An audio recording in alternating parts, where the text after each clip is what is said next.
क्या हाल है दोस्तों। फिर से बहुत बहुत स्वागत करता हूँ आपका आईपी की सीरीज़ में एक और बेहतरीन वीडियो के साथ। लास्ट टाइम सरफेस टेंशन के कंसेप्ट को ख़त्म किया था और आज की वीडियो जो है वो रहने वाली है बहुत ही खास, क्योंकि आज की इस वीडियो में कंसेप्ट करेंगे हीट का और टेम्परेचर का। बहुत ज़्यादा यूज़फुल ये वीडियो है और क्वेश्चन आने के बहुत ज़्यादा चांसेस है इस वीडियो से। मैं आपको बता दूंगा कि पर्टिकुलरली कौन सा टॉपिक सबसे ज़्यादा ज़रूरी है, तो वीडियो को लास्ट तक ज़रूर देखना। और वीडियो कैसी लगे इसके बारे में कमेंट में भी आप बिल्कुल मुझे बताएंगे। आप में से जो बच्चा चैनल पे नया है वो चैनल को सब्सक्राइब कर दीजिए। जिसने पीछे वाली वीडियोस नहीं देखी यार उसको जरूर चेक कर लीजिए। ऊपर आई बटन में लिंक मिल रहा होगा, प्लेलिस्ट है पूरी की पूरी आईपी की सीरीज़। अदरवाइज डिस्क्रिप्शन में भी आपको काफ़ी कुछ मिल जाएगा। तो चलिए वीडियो को कर लेते हैं स्टार्ट। हमारा जो टॉपिक है आज का वो है हीट एंड टेम्परेचर का कंसेप्ट भाई साहब। तो हमने डिटेल में काफ़ी कुछ चीज़ें पढ़नी है, बहुत बेसिक सी बातें भी करेंगे। तो फर्स्ट ऑफ ऑल या हीट या जो थर्मोमीट्री एक्चुअल में एक ब्रांच समझ सकते हो, फिजिक्स का एक पोर्शन समझ सकते हो जिसमें हम हीट एंड हीट से रिलेटेड चीज़ें पढ़ते हैं। लेकिन क्वेश्चन आता है कि सर एक्चुअल में हीट वर्ड का मीनिंग क्या होता है। तो मैं आपको बोलता हूँ, देखो आपके पास अगर कोई दो ऑब्जेक्ट्स हैं और वो दोनों अलग अलग टेम्परेचर पे हैं। लेट अस सपोज ये T1 टेम्परेचर पे है, ये T2 पे, और T1 is greater than T2। आपको कहा जो बॉडी पहली है वो ज़्यादा टेम्परेचर पे है, दूसरे वाली कम टेम्परेचर पे है। यानी ये जो बॉडी A है वो ज़्यादा टेम्परेचर पे है, B वाली कम पे। तो होगा क्या, आपको पता है कि जो चीज़ ज़्यादा टेम्परेचर पे होती है वो अपने आप क्या करता है, अपनी एनर्जी को लॉस करता है ना। वो एनर्जी को लॉस करता है और जिसका टेम्परेचर कम है वो गेन करता है। जैसे अगर आपको बोलता हूँ कि आपने भी चाय बनाई है, एक चाय का कप है बहुत गर्म है, उसका टेम्परेचर काफ़ी ज़्यादा है, आपने उसको बाहर रख दिया। बाहर कहाँ रखा, सराउंडिंग में। तो सराउंडिंग का टेम्परेचर तो कम है, तो वो क्या होगा, थोड़ी देर बाद आप देखोगे वो जो गर्म गिलास है वो ठंडा हो जाएगा, बिकॉज उसने अपनी जो एनर्जी है वो लॉस कर दी। अब वो एनर्जी लॉस किस फॉर्म में करता है, तो जनरली जो जिन चीज़ों के बीच में टेम्परेचर का डिफरेंस होता है वो अगर एनर्जी लॉस करता है तो वो करता है in the form of heat. तो what is heat, heat is actually the form of energy. बेटा जी हीट एनर्जी का ही फॉर्म है जो हमेशा फ्लो होता है एक ऐसी बॉडी से एक ऐसी बॉडी के अंदर जिनमें टेम्परेचर डिफरेंस हो। जनरली हायर टेम्परेचर वाले से लोअर में जाता है अपने आप। लोअर वाले से हायर में भी हीट ट्रांसफर हो सकती है, लेकिन उसके लिए एक्सटर्नल एजेंसी की रिक्वायरमेंट होती है। इंजन्स का कंसेप्ट अपन अलग पढ़ेंगे, ठीक है। यहाँ आप ऐसे समझ सकते हो कि हीट एनर्जी का फॉर्म है जो एक बॉडी से दूसरे में ट्रेवल होता है due to temperature difference.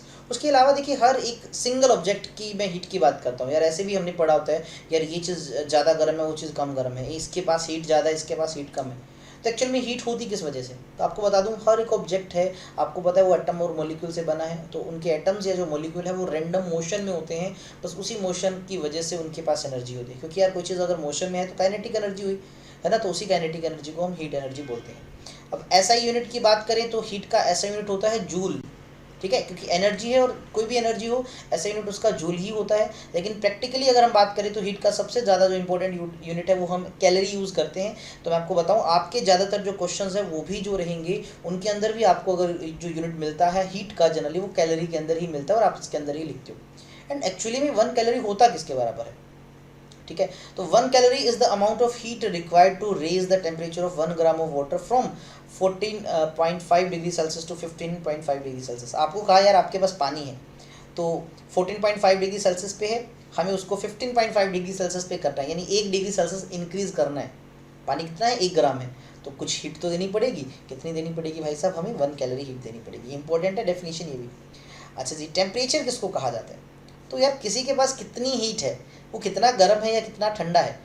Degree of hotness और कोल्डनेस इसी चीज़ को, डिग्री ऑफ हॉटनेस और कोल्डनेस इसी चीज़ को टेम्परेचर कहा जाता है। तो टेम्परेचर आप ऐसे भी बोल सकते हो, टेम्परेचर एक कंडीशन है जो डिसाइड करती है कि यार हीट कहाँ से कहाँ जाएगी। ऐसी बातें भी हम इनके बारे में कर सकते हैं।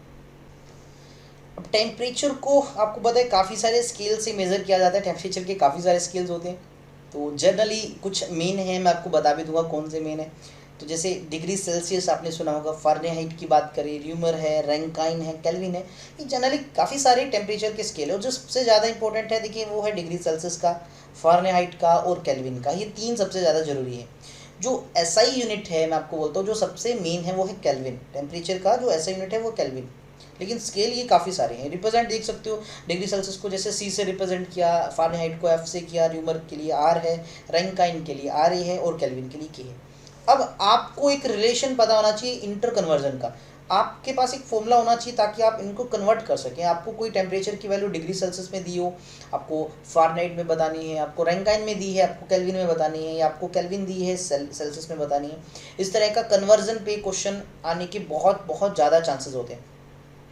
उनको करने के लिए आपको एक बहुत अच्छी बात याद रखनी है। देखो, अगर आपको ये पेज ही याद हो जाता है और इसके बाद एक छोटा सा फॉर्मूला आएगा, उसको याद कर लोगे तो सारे कन्वर्जन आप इजीली कर सकते हो। आप किसी भी एक स्केल को दूसरे में बदल सकते हो। फर्स्ट ऑफ ऑल, हर एक स्केल जब बनाया जाता है ना, उसके अंदर दो रेफरेंस पॉइंट लेके चलते हैं। एक होता है लोअर फिक्स्ड पॉइंट। जनरली पानी जिस टेम्परेचर पे, अगर मैं पानी को ही रेफरेंस लिया गया, वैसे एक्चुअली मैं बताऊं, पानी जिस टेम्परेचर पे मेल्ट होता है यानी मेल्टिंग पॉइंट है, उसको लोअर फिक्स्ड पॉइंट कहा जाता है। और पानी जिस पॉइंट पे बॉयल होता है यानी उसका जो बॉइलिंग पॉइंट है, उसको लिया गया अपर फिक्स पॉइंट। हर स्केल का अपना lower and upper fix point है, ठीक है, लोअर फिक्स पॉइंट और अपर फिक्स पॉइंट। और इन दोनों का जो डिफरेंस है यानी अपर फाइनल पॉइंट में से अगर मैं लोअर पॉइंट माइनस कर दूं, वो क्या होते हैं, वो होते हैं number of division on the scale. उतने ही स्केल पे डिवीजन बना दीजिए। फॉर एग्जांपल, जैसे मान लीजिए कोई एक स्केल बनाया गया, ऐसे मीटर स्केल की तरह नहीं, जैसे आप रेफरेंस के लिए समझ सकते हो, ऐसे एक निशान लगा दिया गया, बोला कि ये 0 डिग्री सेल्सियस है। आज के बाद इसको मैं रेफरेंस लेता हूँ, let us suppose melting point का, और ये मान लीजिए 100 डिग्री सेल्सियस है, इसको मैं बॉइलिंग पॉइंट का रेफरेंस लेता हूँ। यानी ये लोअर फिक्स पॉइंट है, ये आपके पास है अपर। और इसके बीच में ये जो पूरी लाइन है ना, इसको मैंने 100 डिविजन्स कर दिए। इसको कितने हिस्सों में बांट दिया, 100 डिविजन्स में बांट दिया। तो हर एक डिवीजन कितना बताएगा, वो 1 डिग्री सेल्सियस बताएगा, ठीक है। इस तरह से हर एक स्केल का अपना अपना है। देखिए, जैसे डिग्री सेल्सियस है वो 0 से लेके 100 होता है, तो इनका डिफरेंस देख लो, 100 माइनस 0 0, तो इसके ऊपर 0 total number 100 number of divisions होती हैं। और फ़ारेनहाइट की बात करें तो 32 डिग्री से स्टार्ट होता है और 212 डिग्री फ़ारेनहाइट तक है। और अगर स्केल की बात करें कितने नंबर ऑफ डिवीजन होंगे, तो 213 में से 212 में से 32 माइनस कर दो, 180 होंगे। र्यूमर 0 से लेके 80 तक है। रैंकाइन 460 से 672 है।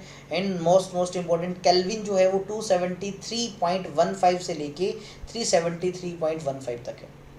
273.15 के से लेके 373.15 के।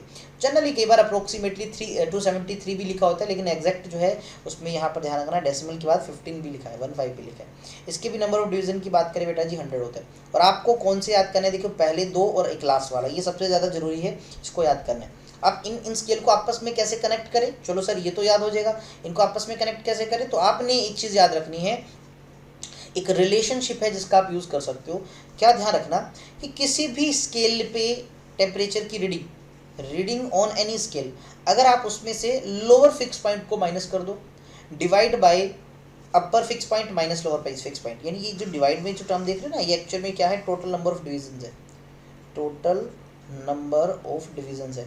तो ये जो रेशो होता है बेटा, ये हमेशा कांस्टेंट होता है सभी स्केल्स के लिए। जैसे मैं पहले स्केल की बात करता हूँ, ये पहला स्केल है डिग्री सेल्सियस का, तो देखो डिग्री सेल्सियस में क्या है, वैल्यू जो डिग्री सेल्सियस में माइनस LFP कितना है, 0 है उसका केल्विन में आपका डिग्री सेल्सियस में। और स्केल पे कितने डिवीजन बने हुए हैं, 100 बने हुए हैं, तो देख लो डिवाइड बाय 100 है। फिर हम चलते हैं फ़ारेनहाइट पे, तो value in Fahrenheit minus lower fix point. अब फ़ारेनहाइट में लोअर फिक्स पॉइंट तो आपको पता होगा है ना, कितना होता है, वो 32 होता है, -32 डिवाइड बाय कितने नंबर ऑफ डिवीजन है, 180 है। ऐसे ही रैंकाइन में वैल्यू इन रैंकाइन माइनस उसका इनिशियल LFP कितना है आपका र्यूमर में, सॉरी रैंकाइन ही र्यूमर में, वो 0 है, divide by number of division on the scale 80 है। ऐसे ही रैंकाइन और लास्ट में आपका देख लो केल्विन वाला आ गया, temperature in kelvin minus 273.15 divide by total number of division that is 100। हमें सिर्फ पहला, दूसरा और तीसरा सबसे ज़्यादा इसको याद करना है ना। तो चलो इसको लिख लेते हैं अपन, पहले इन्हीं को ही लिख लेते हैं। तो चलिए मैं जैसे लिखता हूँ, कलर चेंज कर ले पहले। तो मैंने आपको कहा टेम्परेचर की value in degree Celsius -0 divide by degree Celsius में कितने स्केल है, 100। अब मैं किसके साथ कंपेयर कर रहा हूँ, फ़ारेनहाइट के ना, value in Fahrenheit -32 divide by 180। चले जी, value in kelvin -273.15 divide by 100। ये फॉर्मूला आपको याद हर हाल में करना ही करना है टेम्परेचर स्केल के लिए। उसका चाहे स्क्रीनशॉट ले ले। अब इसको चाहो तो अपनी नीड के अकॉर्डिंग सिंपल बना लो। जैसे अगर मुझे किसी क्वेश्चन में इन दोनों का कन्वर्जन करना है कि डिग्री सेल्सियस को फ़ारेनहाइट में, तो देखो डिग्री सेल्सियस को मैं डायरेक्ट यहाँ पर C लिख दूँ या फिर ऐसे लिख दो, वैल्यू यानी टेम्परेचर इन डिग्री सेल्सियस -0 करो तो यही तो आएगा, divide by 100 is equals to value in Fahrenheit -32 divide by 180। थोड़ा सा और सिंपल कर ले यार, 20 से मैं मल्टीप्लाई कर देता हूँ दोनों को, है ना। तो ये बन जाएगा आपका TC/5 is equals to TF -32, और ये बन गया बेटा जी 9। अब जरा इसको ध्यान से देखो, तो फॉर्मूला बन गया आपके पास, क्या 9 उधर मल्टीप्लाई में चला गया, तो 9/5 into TC is equals to TF minus का 32। तो आप ऐसे भी लिख सकते हो कि टेम्परेचर इन फ़ारेनहाइट किसके बराबर होगा, 32 प्लस में 9/5 times of temperature in degree Celsius. तो आपने ये फॉर्मूला यार यहीं से तो पढ़ा है, छोटी क्लासों में डायरेक्ट पढ़ाया जाता है, आप इसको डायरेक्ट याद करके चलते हो। इसकी बजाय ये वाला याद करो यार, इसमें कई कन्वर्जन आ जाते हैं आपके। तो अगर आपको कोई वैल्यू डिग्री सेल्सियस में दे रखी है, लेट अस सपोज आपसे बोला यार किसी ऑब्जेक्ट का टेम्परेचर जो है वो मान लीजिए 100 डिग्री सेल्सियस है, ठीक है ना। इस 100 डिग्री सेल्सियस को आप मुझे बताओ कि फ़ारेनहाइट में, डिग्री फ़ारेनहाइट में कितना लिखोगे। जैसे टेम्परेचर की वैल्यू आपको डिग्री सेल्सियस में कितनी दे रखी है, आपको दे रखी है 100, तो मैं यहाँ पर 100 लिखता हूँ भैया। 100 9/5 से मल्टीप्लाई किया, प्लस में 32 भी तो कर रहे हैं, तो कितना बेटा जी, ये आप कैंसिल करें, 29 जा 180, 180 प्लस 32 कितना हुआ, 29 जा 180 तो होते हैं। तो 180 प्लस 32 आई थिंक सो ये हुआ 212 है ना जी। तो 212 ही आपका फ़ारेनहाइट में आ गया, इसको आप लिख सकते हो 212 डिग्री फ़ारेनहाइट। ऐसे ही तो होगा, कुछ गलत तो नहीं कर रहा। तो इस तरह से आप बेटा जिसको कन्वर्ट कर सकते हैं। आपको अगर फ़ारेनहाइट में दिया हो तो सेल्सियस में, सेल्सियस दिया हो तो फ़ारेनहाइट में। अच्छा, अगर आपको कोई डिग्री सेल्सियस और आपको केल्विन में करना है, यानी आप अगर इनका रिलेशन बनाना चाहते हो तो ये वाला रिलेशन भी बहुत आसान है।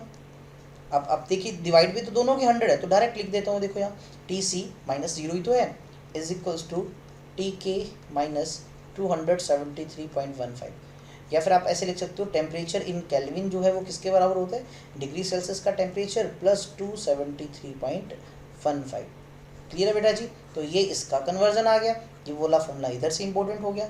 आप चाहो तो इनका भी कन्वर्जन कर सकते हो।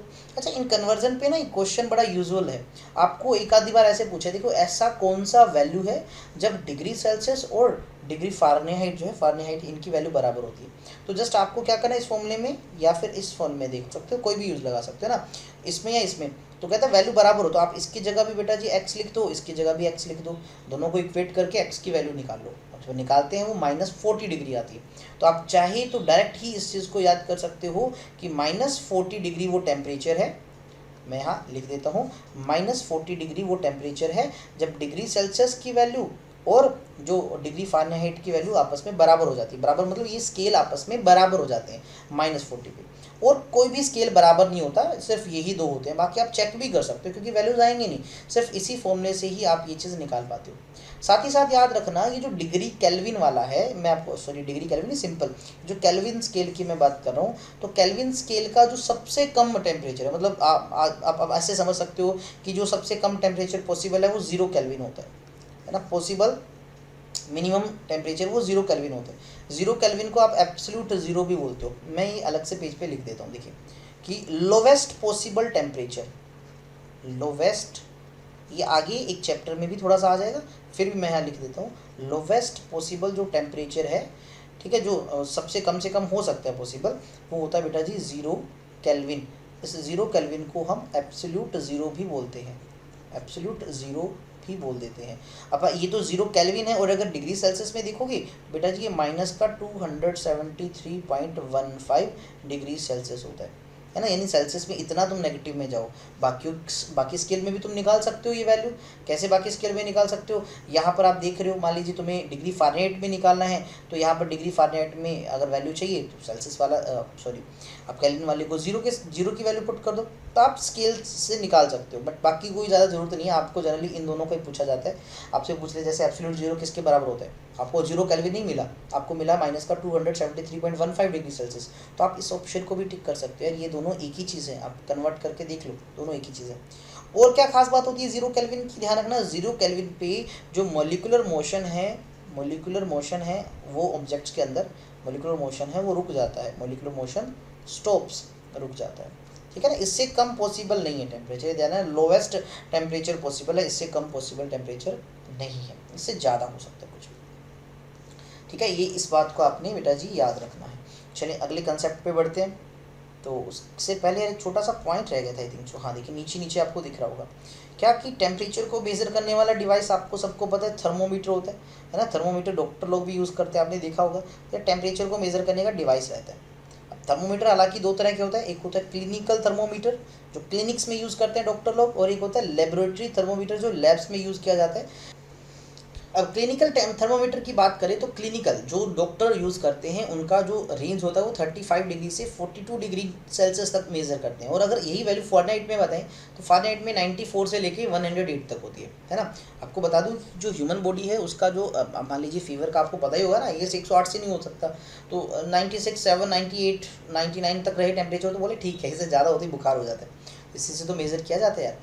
और वही लैब की बात करें तो लैब थर्मोमीटर की रेंज होती है -10 से 110 तक, मतलब वो नेगेटिव में -10 से लेके 110 तक मेज़र कर सकते हैं। तो यानी आप बर्फ़ को भी मेज़र कर सकते हो यार, क्योंकि 0 डिग्री सेल्सियस के बाद तो बर्फ़ जमना स्टार्ट हो जाती है। और ज़्यादा से ज़्यादा 110 मतलब पानी उबलने लग जाए यानी स्ट्रीम बन जाए तब भी मेज़र कर सकते हो। इसकी रेंज अच्छी खासी होती है।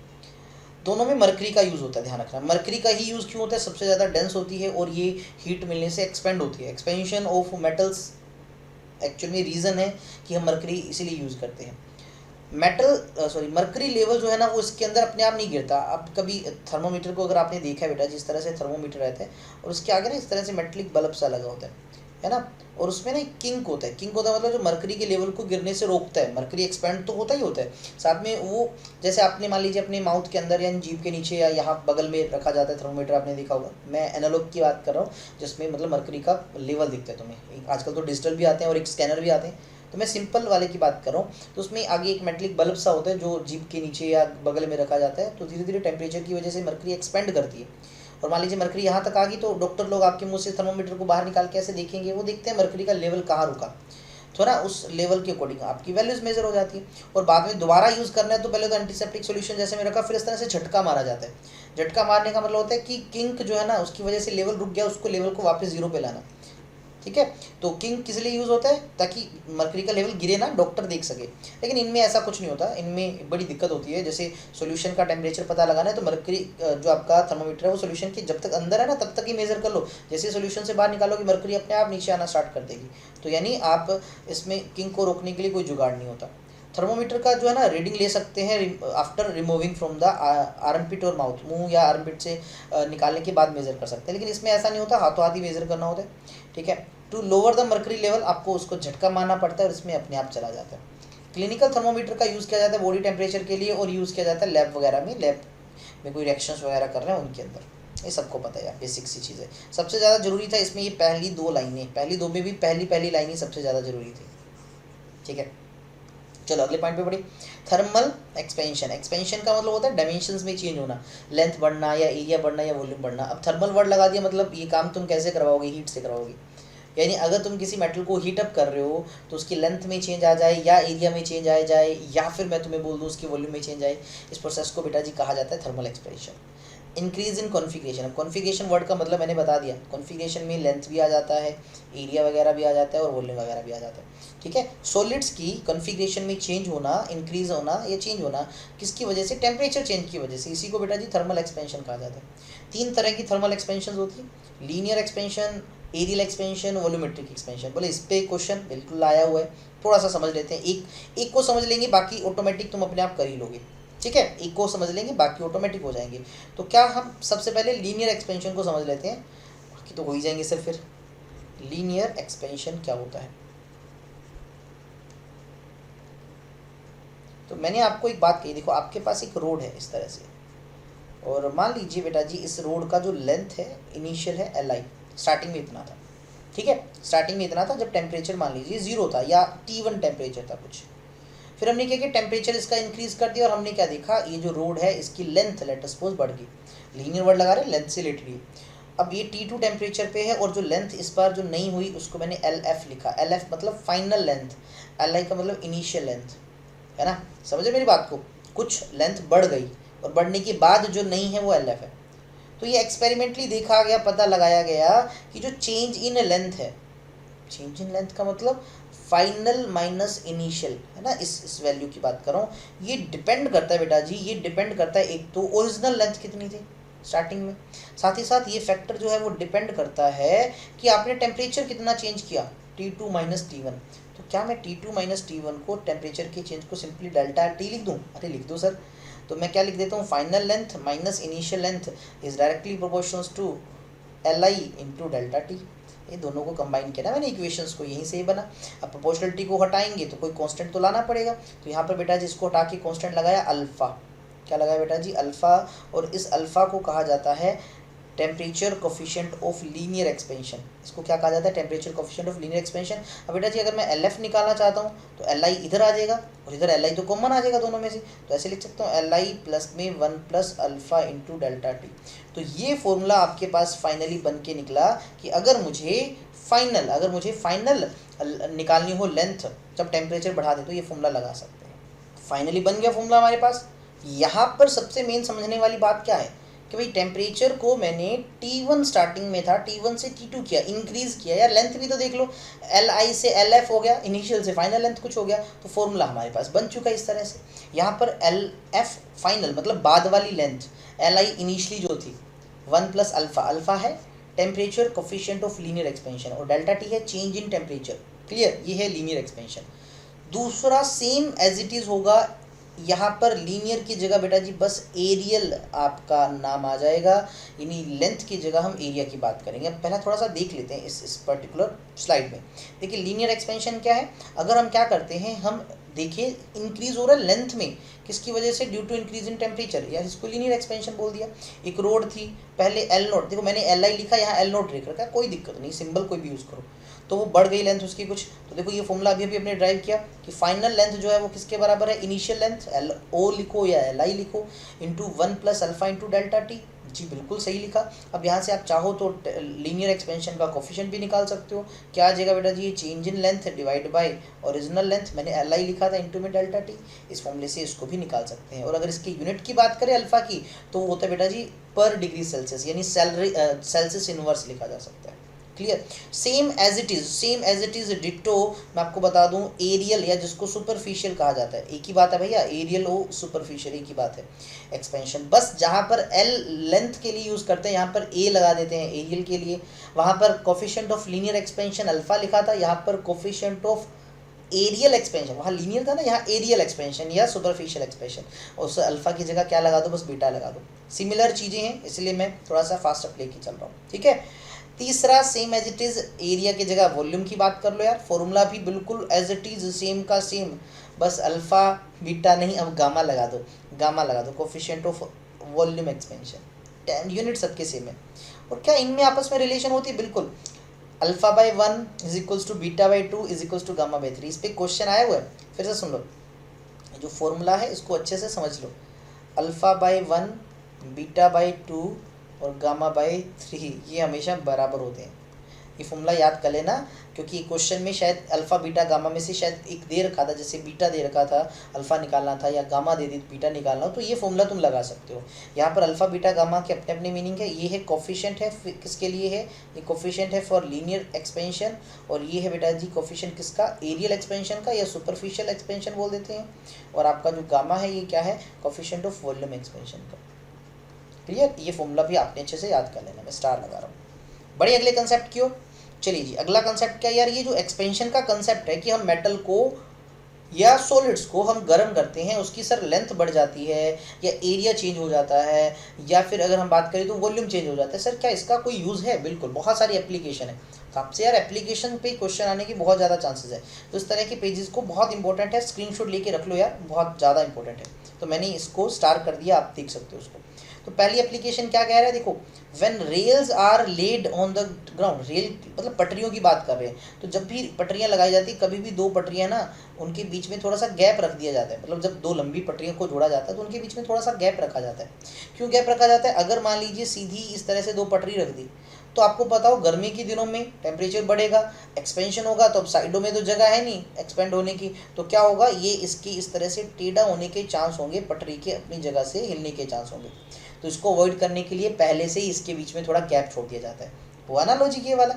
दूसरा logic, the transmission cable are not tightly fix to the pole. कभी खंभों पे देखा हो यार खेतों में, जैसे ये कोई एक बहुत बड़ा खंभा है, ये दूसरा बहुत बड़ा खंभा है, कभी भी तार एकदम सीधी नहीं होती। हम सोचते हैं कि ये तारों को इतना नीचे लटका क्यों रखा है, ऐसे तारें जा रही होती है, देखा होगा कभी, है ना, बड़े बड़े पोल्स पे।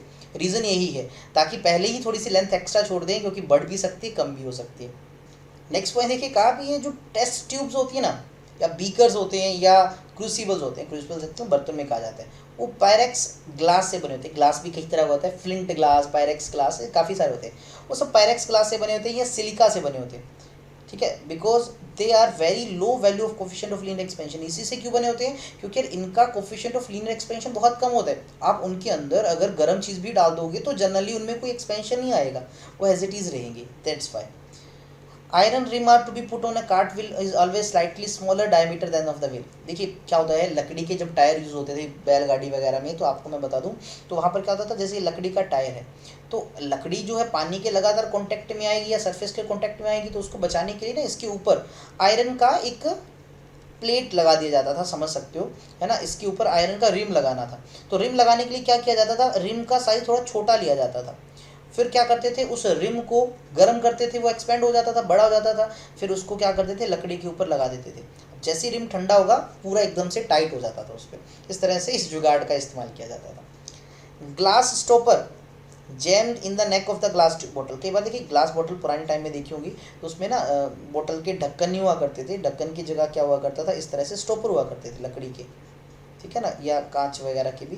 तो कई बार ना वो सर्दियों में फंस जाता था, तो उसको निकालने के लिए क्या करते थे, बोतल की जो नेक है ना, गर्दन यानी ये जो हिस्सा है गर्दन वाला, इसको बेटा जी गर्म करते थे। गर्म करने से एक्सपेंड होता था, ये जो कैप है, ये जो ढक्कन है, ये आसानी से निकल जाता था। सॉलिड्स की एक्सपेंशन की बात की, ठीक है जी। अब यहाँ पर एक बहुत ही इंपॉर्टेंट बात बताई जा रही है पानी के बारे में। वाटर, वाटर यार एक चमत्कारी लिक्विड है यार, एक मैजिकल लिक्विड है, बहुत खास बात है इसकी। मैं आपको बताना चाहूँगा, पानी है, आप मुझे बताओ कि अगर हम पानी का टेम्परेचर अगर इंक्रीज़ करते हैं, मान लीजिए 0 से इंक्रीज़ कर रहे हैं, तो हम जनरली यही सोचते हैं टेम्परेचर बढ़ाएंगे, पानी है वो गर्म होता जाएगा, डेंसिटी कम होती जाएगी, कम होती जाएगी, फिर ये वेपर में बदल जाएगा, ऐसा होता है। और हम सोचते हैं कि जो पानी का टेम्परेचर अगर कम कर दें, पानी की बजाय मैं उसको आइस में बदल दूँ, बर्फ़ बना दूँ, तो उसकी डेंसिटी ज़्यादा होती है। लेकिन ये सब कुछ गलत है। पानी के केस में थोड़ा सा बिहेवियर अलग है। इसी चीज़ को, इसी अलग बिहेवियर को एनामलस एक्सपेंशन ऑफ वाटर कहा जाता है। एक्चुअल में एनामलस एक्सपेंशन का मतलब क्या है, क्या देखा गया कि 0 डिग्री सेल्सियस पे पानी की कुछ डेंसिटी है, ठीक है। टेम्परेचर को 0 डिग्री से बढ़ाते बढ़ाते अगर मैं 4 डिग्री सेल्सियस पे ले आऊँ, तो हम क्या देखते हैं कि 4 डिग्री सेल्सियस पे पानी की जो डेंसिटी है बेटा जी, वो मैक्सिमम होती है, यानी पानी सबसे ज़्यादा डेंस 4 डिग्री सेल्सियस पे होता है। जैसे जैसे 4 डिग्री से तुम बढ़ाओगे टेम्परेचर को, फिर डेंसिटी डिक्रीज होती रहती है, लेकिन हाईएस्ट 4 पे है। बर्फ से भी ज़्यादा डेंसिटी होती है, यानी अगर आपको बोल दूं कि यार तुमने -2 या -3 या -4 या -5 डिग्री सेल्सियस पे आइस ले रखा है, अगर मैं तुम्हें बोल दूं एक कंटेनर के अंदर बेटा जी क्या है, आइस है, आइस, ठीक है। टेम्परेचर कितना है, माइनस का मान लीजिए 1 डिग्री सेल्सियस, और यहाँ पर आपके पास क्या है, यहाँ पर आपके पास है पानी, वाटर है, लेकिन पानी का टेम्परेचर कितना है, 4 डिग्री सेल्सियस। इसकी डेंसिटी में ρ1 लिखता हूँ, इसकी ρ2, तो कौन ज़्यादा होगा, ρ2 ज़्यादा होगा, ये बात याद रखना। पानी की हाईएस्ट डेंसिटी होती है 4 डिग्री सेल्सियस पे, बाकी कम होती है 4 से, मतलब कम टेम्परेचर करो तब भी डेंसिटी कम है, 4 से ज़्यादा करो तब भी डेंसिटी कम होती है। यहाँ ये सब कुछ दे रखा है, देखिए। अब नॉर्मल प्रॉपर्टी क्या है कि water वेवली it expand instant of contracting, फैलता है यार जब टेम्परेचर जो है ना वो 4 डिग्री से 0, मतलब कम करो यार, कहते हैं 4 से तुम अगर 0 पे जा रहे हो तो यार डेंसिटी तो कम ही हो रही है। डेंसिटी कम होने का मतलब क्या होता है, फैलना होता है, एक्सपेंड करना होता है। And it become less dense, मतलब डेंसिटी डिक्रीज हो जाती है, और density become less and less, कम होती जाती है। इट फ्रीजेस बिकॉज जब तक वो फ्रीज नहीं होता तब तक वाटर मॉलिक्यूल्स है ना, वाटर के वो क्या हो जाते हैं, क्रिस्टल स्ट्रक्चर नहीं लेते, मतलब डिक्रीज होती रहती है। 4 पे हाईएस्ट होती है, आप इतना याद रखें, ये पूछा जा सकता है क्वेश्चन, पानी की डेंसिटी सबसे ज़्यादा कहाँ होती है, 4 डिग्री सेल्सियस पे होती है, ठीक है। कितनी होती है मैं ये भी बता चुका हूँ, ग्राम में लिखते हैं तो 1 ग्राम पर सेंटीमीटर क्यूब, और अगर इसी को तुम ऐसे यूनिट्स में लिखो तो 10⁻³ किलोग्राम पर मीटर क्यूब, ये वैल्यू रहती है पानी की डेंसिटी की, ये भी डाटा याद रख लो। ग्राफ जब प्लॉट किया जाता है कुछ इस तरह से, देखिए इस तरफ अगर हम डेंसिटी को रिप्रेजेंट करें, और ये जो डेंसिटी की वैल्यू है ये बेटा जी ग्राम पर सेंटीमीटर क्यूब में होनी चाहिए, स्क्वायर ये बेटा जी क्यूब है, ठीक है। और इस तरफ हम रिप्रेजेंट कर रहे हैं टेम्परेचर को। और आप जरा देखें 0 डिग्री सेल्सियस से डाटा स्टार्ट किया, तो 0 डिग्री से टेम्परेचर अगर हम कम की तरफ लेके जाएँ, ठीक है, डेंसिटी बढ़ती है बढ़ती है बढ़ती है, और हाईएस्ट कितनी पहुंच जाती है, लगभग ये 0.9 के आसपास, इससे थोड़ी कमी रहती है। और जैसे आप 0 से 2 3 4 डिग्री सेल्सियस की मैं बात करता हूँ, एट 4 डिग्री सेल्सियस, भैया 4 डिग्री सेल्सियस पे तो चमत्कार हो गया। 4 डिग्री सेल्सियस पे पानी की डेंसिटी सबसे ज़्यादा होती है, कितनी, 1 मतलब 1 ग्राम पर सेंटीमीटर क्यूब, जिसको 1000 हम केजी पर मीटर क्यूब लिख सकते हैं, ठीक है भैया। इसका क्या यूज़ करें, अब देखो इसका एक बहुत अच्छा एक यूज़ समझ सकते हो तुम इस एनालिसिस बिहेवियर की वजह से। आपको मैं बताऊँ, सर्दी के दिनों में कोई भी लेक वगैरह होती है, वो कभी भी ना अंदर से पूरा सॉलिड जमती नहीं है, क्या होता है कि उसके अपर एक लेयर बन जाती है आइस की, लेकिन नीचे का जो पानी है ना वो आपका लिक्विड फॉर्म में ही रहता है, मतलब वाटर ही रहता है, जिसकी वजह से जो एक्वेटिक एनिमल है वो जिंदा रह सकते हैं, बच जाते हैं। अब रीज़न क्या है देखो, सबसे पहले जो सबसे अपर सरफेस है ये एटमॉस्फेयर के कॉन्टैक्ट में आता है। जैसे टेम्परेचर इसका कम होने लगता है, लेट अस सपोज पानी पहले मान लीजिए 20 डिग्री सेल्सियस पे था, 20 से कम होता गया, 10 पहुंचा, 5 पहुंचा, 4 पहुंचा, जैसे 4 टेम्परेचर हुआ तो यार सबसे ज़्यादा डेंस हो गया, और डेंस आपको पता नीचे है तो नीचे पानी आ जाएगा 4 डिग्री सेल्सियस पे।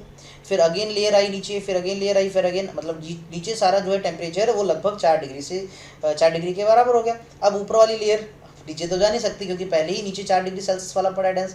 अब ये जमना स्टार्ट हो जाएगी तो ये आइस में बदल जाएगी, लेकिन नीचे अभी भी क्या रहेगा, वाटर। इससे पानी के अंदर रहने वाले जो ऑर्गेनिज्म है वो जमते नहीं है, फ्रीज नहीं होते, बच जाते हैं। तो ये एनामलिस बिहेवियर ऑफ वाटर की एक बहुत अच्छी एप्लीकेशन है। कैलोरीमेट्री क्या होता है एक्चुअल में, देखिए कैलोरीमेट्री आप कुछ ऐसे समझ सकते हैं, एक प्रिंसिपल है, जब भी चीज़ों को मिक्स करते हैं तो कोई एक सॉल्यूशन अपनी हीट लॉस करता है तो कोई दूसरा गेन भी करता है। अब आपको मैं बोल दूँ आपके पास 2 लिक्विड हैं, तो इसमें कुछ लिक्विड में लिक्विड ले रखा है, उसकी कुछ H1 हीट है उसके पास, कुछ ये कोई लिक्विड है उसकी H2 हीट है। फिर जब दोनों को मिक्स करते हैं तो मे भी हो सकता है कि जो ज़्यादा गर्म है वो थोड़ा ठंडा हो जाए, या जो थोड़ा ठंडा था वो थोड़ा ज़्यादा गर्म हो जाए। तो इस तरह से, लेकिन एक चीज़ कॉमन होगी, जितनी हीट कोई एक लॉस करेगा उतनी ही कोई दूसरा गेन करेगा। एंड इसी चीज़ को बेटा जी क्या कहा जाता है, कैलोरीमेट्री। अब हीट लॉस कौन करता है, तो जो हाई टेम्परेचर पे होता है ना, जो हाई टेम्परेचर पे होता है वो क्या करता है बेटा जी, वो जनरली लॉस करता है। और जो लो टेम्परेचर पे होता है जनरली उस बेचारे को तो हीट मिलती है, वो क्या करता है, वो गेन करता है ना। This is principle of calorimetry. और ये बेटा जी बता दूं एनर्जी कंजर्वेशन पे बेस्ड है। आपसे पूछ लिया जाए कैलोरीमेट्री किस पे बेस्ड है, वो law of conservation of energy पे बेस्ड है। कंजर्व रहेगी एनर्जी, जितनी पहले थी उतनी ही बाद में रहेगी। Now comes a very very important terms, एक होता है हीट कैपेसिटी और एक होता है बेटा जी स्पेसिफिक हीट या स्पेसिफिक हीट कैपेसिटी। बहुत ज़्यादा डाउट रहता है बच्चों को इन दोनों चीज़ों के बीच में कि हीट कैपेसिटी क्या है और स्पेसिफिक हीट क्या है। तो मैं थोड़ा सा ये चीज़ तुम्हें क्लियर कर देना चाहता हूँ पहले ही, क्योंकि इस पे देखिए क्वेश्चन बनता है, कन्फ्यूजिंग क्वेश्चन होता है। देखिए मैंने आपको एक वर्ड लिखा, मैंने लिखा हीट कैपेसिटी, सिर्फ और सिर्फ मैंने हीट कैपेसिटी वर्ड लिखा। अच्छा, what do you mean by heat capacity. आपको कहा जाए आपके पास कोई ऑब्जेक्ट है, आपके पास इस तरह से कोई ऑब्जेक्ट है, क्लियर। मैंने आपको कहा भी है इस ऑब्जेक्ट जो है ना इसको मुझे गर्म करना है, गर्म करना इन द सेंस मुझे इसका टेम्परेचर इंक्रीज करना है। कितना, मैंने बोला इसका टेम्परेचर 1 डिग्री सेल्सियस इंक्रीज करना है। जो भी पहले टेम्परेचर था, मान लीजिए पहले इसका x टेम्परेचर था, अब मुझे x से x+1 टेम्परेचर करना है ना जी, इतना हमने बढ़ाना है। तो यार इसको बढ़ाने के लिए क्या करना पड़ेगा, इसको कुछ हीट देना पड़ेगा, इस काम को करने के लिए इसको कुछ हीट देना पड़ेगा ना। That amount of heat is known as heat capacity. तो ऐसे मैं लिख सकता हूँ कि amount of heat given to a body to increase its temperature by 1 degree Celsius, 1 degree Celsius. और अगर ऐसा ही मैं लिख रहा हूँ तो 1 केल्विन भी लिख सकते हो तुम। अब देखो इसमें एक कंफर्म बात है, टेम्परेचर हमें 1 डिग्री सेल्सियस बढ़ाना है, मतलब टेम्परेचर का कोई लॉजिक नहीं। अब एक जरा सोचने वाली बात है, आपके पास एक बर्तन में इतना सा पानी है, आपके पास एक बर्तन में इतना पानी है, और आपके पास एक बर्तन में इतना पानी है ना। और मैंने कहा देखो सभी कंटेनर्स का टेम्परेचर इनिशियली, ये मान लीजिए इनिशियली टेम्परेचर इसका था 20 डिग्री सेल्सियस, ये भी 20 डिग्री सेल्सियस पे था, ये भी 20 डिग्री सेल्सियस पे। मैंने आपसे एक बात पूछी, मैंने कहा मुझे तीनों कंटेनर का ही टेम्परेचर 20 से 21 डिग्री सेल्सियस करना है, 20 से 21 डिग्री सेल्सियस करना है। क्या सभी के लिए मुझे सेम अमाउंट ऑफ हीट देना पड़ेगा। अगर मैंने इसको Q1 हीट दी ये काम करवाने के लिए, मैंने इसको Q2 हीट दिया ये काम करवाने के लिए, और इसको देने के लिए Q3 हीट की जरूरत पड़ी, तो क्या ये Q1 Q2 Q3 बराबर है। आप बोले सर नहीं, ऐसा होता तो एक बर्तन में हम चाय बना रहे हैं और उसी पे मान लीजिए एक बहुत बड़ा ड्रम पानी का भर के रख दे तो सेम टाइम थोड़ी लगता है सर, सेम हीट थोड़ी लेता है। जो जितना ज़्यादा बड़ा होगा वो उतनी ज़्यादा हीट लेगा, है ना, उतनी ज़्यादा हीट लेगा। यानी Q3 must be greater than Q2 greater than Q1, ये वाला सीक्वेंस फॉलो करेंगे बिल्कुल। इससे हमें एक बहुत अच्छी बात पता लगी यार, ये जो हीट कैपेसिटी है ना, अमाउंट ऑफ हीट, ये क्या करती है, डिपेंड करती है बेटा जी, ये क्या करती है, डिपेंड अपॉन, किस पे डिपेंड करती है बेटा, मास ऑफ सब्सटेंस, कि भैया आपने जो सब्सटेंस लिया उसका मास कितना है। अगर आपने मास थोड़ा ले रखा है, आपका अगर मास कम है तो भैया उसको जो हीट देनी पड़ेगी वो कम देनी पड़ेगी। और अगर आपने क्या ले रखा है, मास ले रखा है ज़्यादा, भैया उसकी हीट कैपेसिटी भी ज़्यादा होगी, है ना। हीट कैपेसिटी लिखो तो ज़्यादा अच्छा है, हीट कैपेसिटी। क्लियर है ये बात आपको? हीट कैपेसिटी का आई थिंक सो टर्म तुम्हें क्लियर होगा। अब देखिए इससे ही मिलता जुलता एक टर्म हो रहा है, मैं लिख देता हूँ, वो है स्पेसिफिक हीट कैपेसिटी।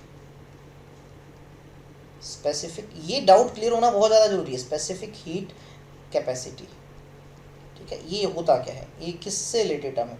मैंने आपको कहा, देखो एक छोटी सी बात सुनना, आपके पास अगेन एक बॉडी है, लेकिन मैंने एक बात बोली, देखो अब आपने एक बॉडी ली है जो 1 kg की है, आप मतलब ये चीज़ जो डिफाइन कर रहे हो ना, वो 1 kg के लिए डिफाइन कर रहे हो। जैसे आप हीट कैपेसिटी डिफाइन करते थे तो उसमें बॉडी के मास को यूज़ ही नहीं करते थे, आप जस्ट बोलते थे यार एक बॉडी का टेम्परेचर हमें 1 डिग्री सेल्सियस या 1 केल्विन बढ़ाना है तो कितनी हीट देनी पड़ेगी।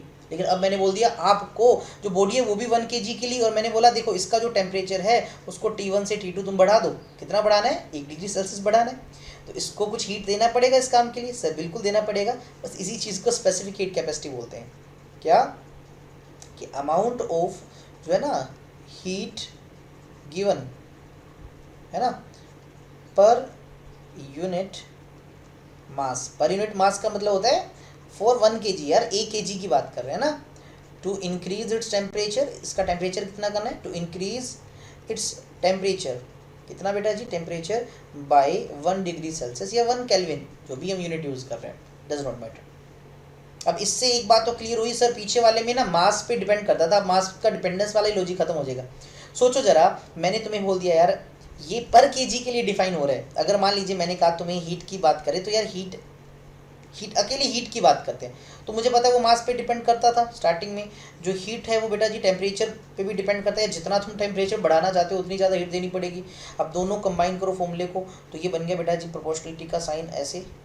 इस प्रोपोर्शनलिटी को हटाते हैं, एक कांस्टेंट आता है, स्मॉल सी लिख दो या स्मॉल एस लिख दो, m इंटू डेल्टा टी। और ये जो कांस्टेंट लगाया ना बेटा जी, यही तो है हमारा क्या, यही तो है स्पेसिफिक हीट कैपेसिटी। और यहाँ से मैंने सी का फॉर्मूला बना लिया, वो क्या बना, Q divide by m into delta T. अब अगर इस फॉर्मूले को देखो तो ऑटोमेटिकली डेफिनेशन क्लियर हो जाएगी। डेफिनेशन क्लियर कैसे होगी, अब जरा देखो ये Q क्या है, ये Q है अमाउंट ऑफ हीट। देख लो मैंने पहली लाइन में लिखा है अमाउंट ऑफ हीट।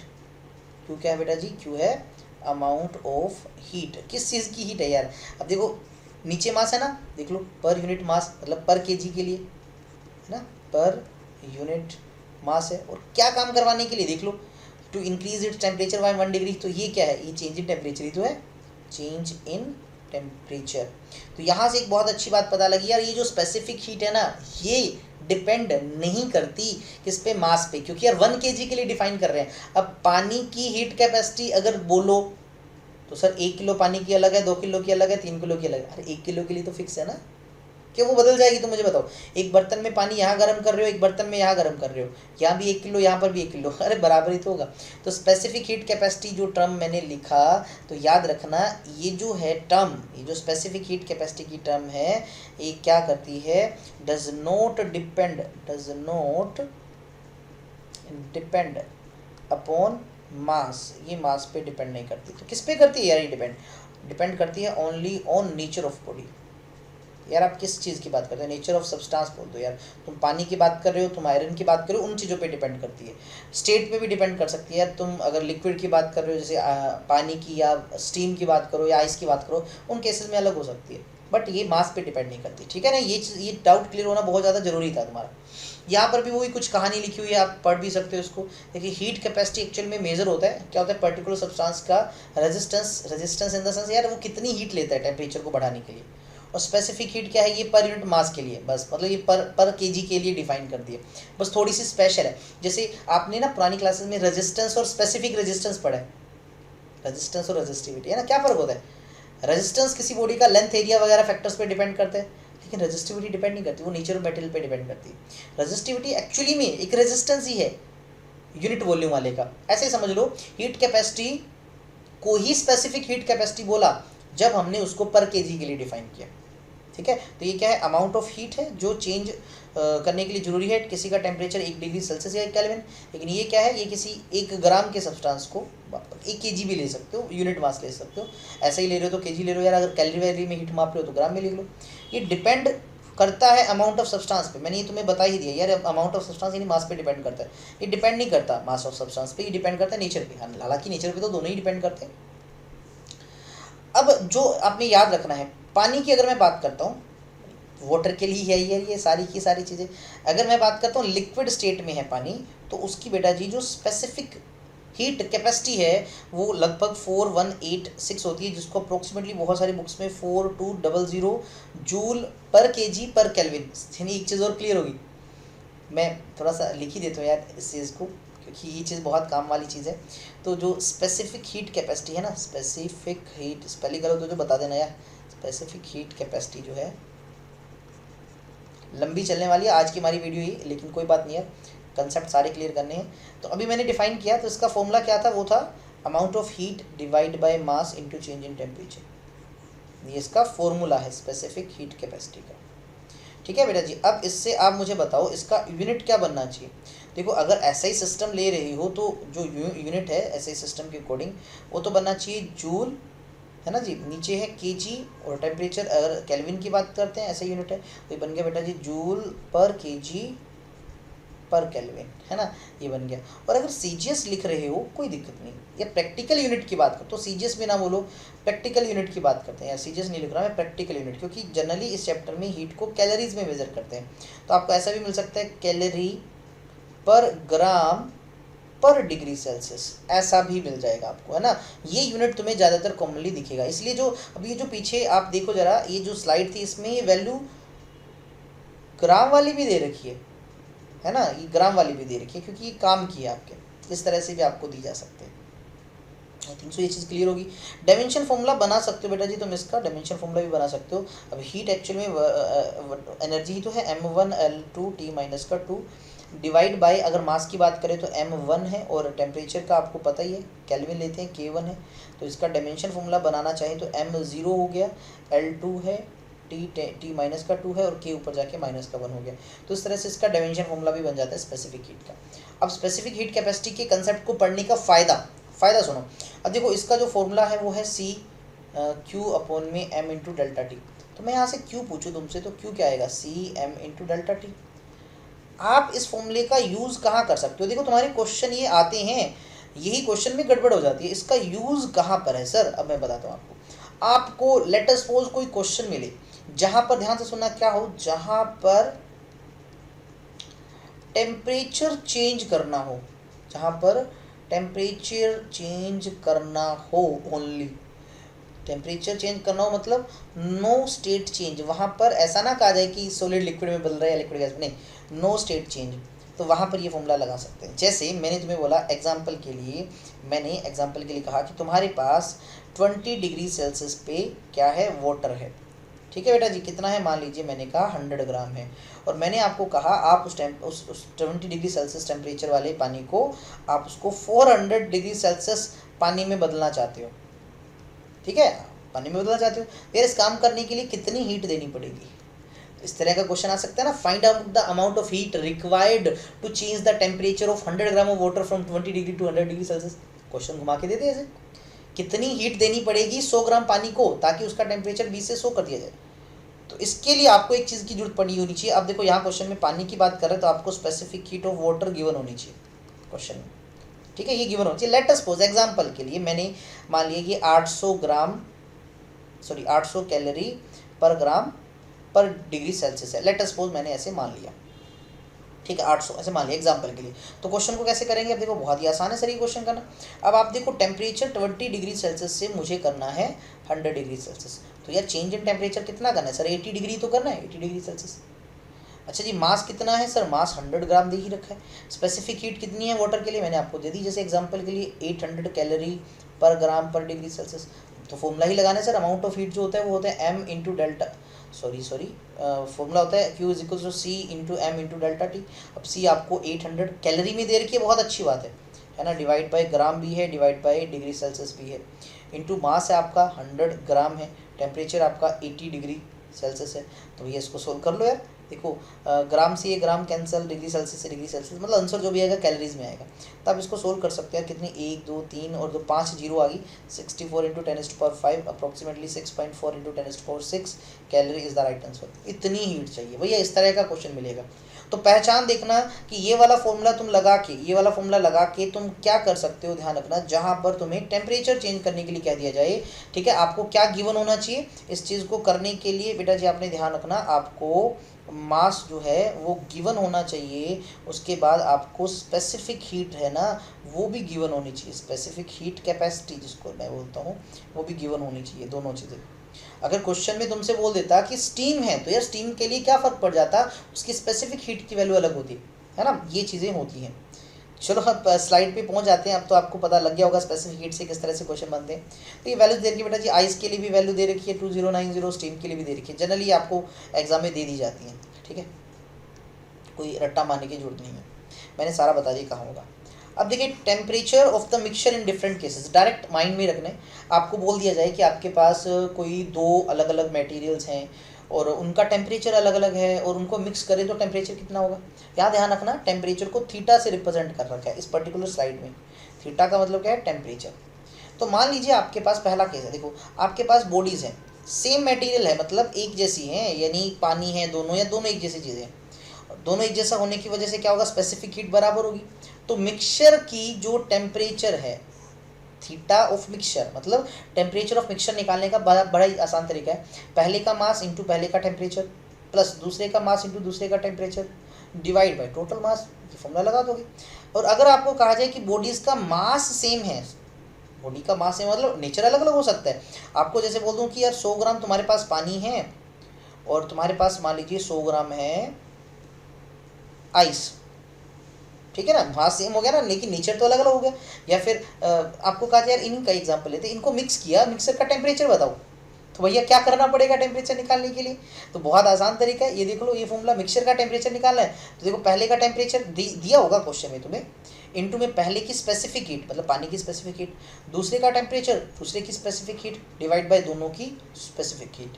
और अगर तुम्हें दोनों मास भी बराबर हो और स्पेसिफिक हीट भी बराबर हो दोनों की, मतलब नेचर भी सेम हो, इसका मतलब है मास सेम, और दूसरी टर्म का मतलब है कि उनका नेचर सेम है, मतलब वो दोनों एक जैसी हैं, या मटेरियल सेम है, तभी तो स्पेसिफिक हीट बराबर है, मटेरियल सेम है। तो बहुत ही आसान है, T1 plus T2 divide by 2, मतलब थीटा 1 प्लस थीटा 2 बाई 2, दोनों टेम्परेचर को जोड़ दो, 2 से डिवाइड कर दो, आधा आधा हो जाएगा, सिंपल ही है। 100 ग्राम पानी है ना, 10 डिग्री, ऐसे एग्जाम्पल ले लेते हैं, इसका तो एग्जाम्पल ले लेते हैं। तो आपको बोलिए यार 100 डिग्री सेल्सियस पे आपके पास 100 ग्राम पानी है, ठीक है, और आपके पास 50 डिग्री सेल्सियस पे भी 100 ग्राम पानी है, मिक्स कर दो दोनों को, तो भैया क्या होगा, कितना टेम्परेचर होगा, तो यार 75 डिग्री सेल्सियस हो जाएगा। बहुत ही आसान है, दोनों को इनको ऐड किया और हाफ ही तो करना है। तो ये डायरेक्ट तुम्हारे काम आ सकता है, ऐसे रटना नहीं है इनको, सॉरी इनको ज़्यादा डेरिवेशन पे फोकस मत करना, डायरेक्ट इनको याद करो, ये 3 छोटी छोटी चीज़ें। अगले कंसेप्ट पे बढ़ चलते हैं। हमारा अगला कंसेप्ट है लेटेंट हीट का। यार लेटेंट छुपी हुई हीट है यार, ये छुपी हुई हीट क्या होता है लेटेंट हीट का, तुम्हें बता दूं। देखिए अभी जो हमने स्पेसिफिक हीट कैपेसिटी की बात की, तो उसका रिलेशन जो था वो था सेम स्टेट में टेम्परेचर चेंज करना। लेकिन अगर आपको बोल दिया जाए यार आपको स्टेट ही बदलनी हो, आपको मैं बोल दूं यार 0 डिग्री सेल्सियस पे तुम्हारे पास आइस है, मैं बोलता हूँ यार तुम्हें उसको 0 डिग्री सेल्सियस पे वाटर में बदलना है। देखो टेम्परेचर तो सेम ही है ना 0 से 0, लेकिन मैं स्टेट तो चेंज कर रहा हूँ, मैं आइस से वाटर में बना रहा हूँ उसको। या फिर आप वाटर से वेपर बनाना चाहते हो, सॉलिड को लिक्विड में बदलना है या लिक्विड को गैस में बदलना है। फिर स्टेट चेंज के दौरान जो एनर्जी यूज़ होती है, जो हीट यूज़ होती है, heat required to change the phase या फिर स्टेट ऑफ सब्सटेंस, उसको लेटेंट हीट बोलते हैं। अब लेटेंट हीट नाम क्यों आया, क्योंकि छुपी हुई हीट है, क्योंकि स्टेट चेंज में पता नहीं लगता यार स्टेट, क्योंकि आपको मैं बोल दूँ एक एग्जांपल के लिए कि आपके पास एक कंटेनर है, उसमें आइस है और उस आइस का जो टेम्परेचर है वो -10 डिग्री सेल्सियस है, कोई दिक्कत नहीं। अब मैंने क्या किया, इसको गर्म करना स्टार्ट किया, यानी हीट करना स्टार्ट किया। आप क्या देखोगे, मतलब थर्मोमीटर लगा रखा, आप चेक करोगे टेम्परेचर -10 से -9 -8 7 चलता गया, -2 degree Celsius, -1 degree Celsius, 0 degree Celsius हुआ, है ना। फिर आप क्या देखोगे, 0 डिग्री सेल्सियस पे थोड़ी देर के लिए टेम्परेचर कम होना बंद हो जाएगा। क्यों, उस दौरान आप देखोगे जो बर्फ़ है ना, आइस जो है 0 डिग्री सेल्सियस पे आप क्या देखोगे, जो आइस है बेटा जी वो पानी में कन्वर्ट होना स्टार्ट हो रही है। उस दौरान टेम्परेचर फिक्स हो गया, कांस्टेंट हो गया, यानी हीट तो लगातार मिल रही है उसको, लेकिन हीट मिलने के बावजूद टेम्परेचर चेंज क्यों नहीं दिखा रहा, because this heat is used in changing the state, इसलिए हमें वो दिख ही नहीं रही, इसलिए इसको लेटेंट हीट के नाम से जाना जाता है। लेटेंट का मतलब ही हिडन हो गया। और इस ध्यान रखना, इस प्रोसेस के दौरान, यानी इस स्टेट चेंज की प्रोसेस के दौरान टेम्परेचर जो है बेटा जी वो कांस्टेंट रहता है, टेम्परेचर क्या रहता है, कांस्टेंट रहता है। अच्छा एक और मैं तुम्हें बता दूं, टेम्परेचर कांस्टेंट वाले प्रोसेसेस को हम आइसोथर्मल प्रोसेस भी बोलते हैं, और ये एक आइसोथर्मल प्रोसेस है। कौन सा यार, मेल्टिंग का या बॉइलिंग का। स्टेट चेंज मेल्टिंग और बॉइलिंग भी तो होती है ना। तो मेल्टिंग और बॉइलिंग जो बेटा जी वो आइसोथर्मल प्रोसेस है। आइसोथर्मल वो होते हैं जिनमें टेम्परेचर सेम रहता है, यानी इनमें टेम्परेचर सेम रहता है। अब पहली टर्म है लेटेंट हीट ऑफ फ्यूजन, किसको कहा जाता है। आपको बोलते हैं यार सॉलिड को लिक्विड में बदलना है, ये लिक्विड को सॉलिड में बदलना है, तो उस दौरान जो हीट चाहिए ना वो लेटेंट हीट ऑफ फ्यूजन है। अच्छा लेटेंट हीट ऑफ वेपराइजेशन क्या है, उल्टा बोल दो सर, लिक्विड से गैस में बदलना हो या गैस से लिक्विड में बदलना हो। और लेटेंट हीट ऑफ सब्लिमेशन क्या है, डायरेक्ट सॉलिड से गैस में बदलना हो या गैस को सॉलिड में बदलना हो। तो जो हिडन हीट चाहिए यार, जो हीट की अमाउंट चाहिए उसको sublimation, latent heat of sublimation बोलते हैं। ठीक है, वैसे ना जनरली सॉलिड को लिक्विड में याद रखो, लिक्विड को गैस में याद रखो, और सॉलिड को गैस में याद रखो। उल्टा करने के लिए तो यार देनी पड़ती है ना, सॉरी हीट लेनी पड़ती है उससे।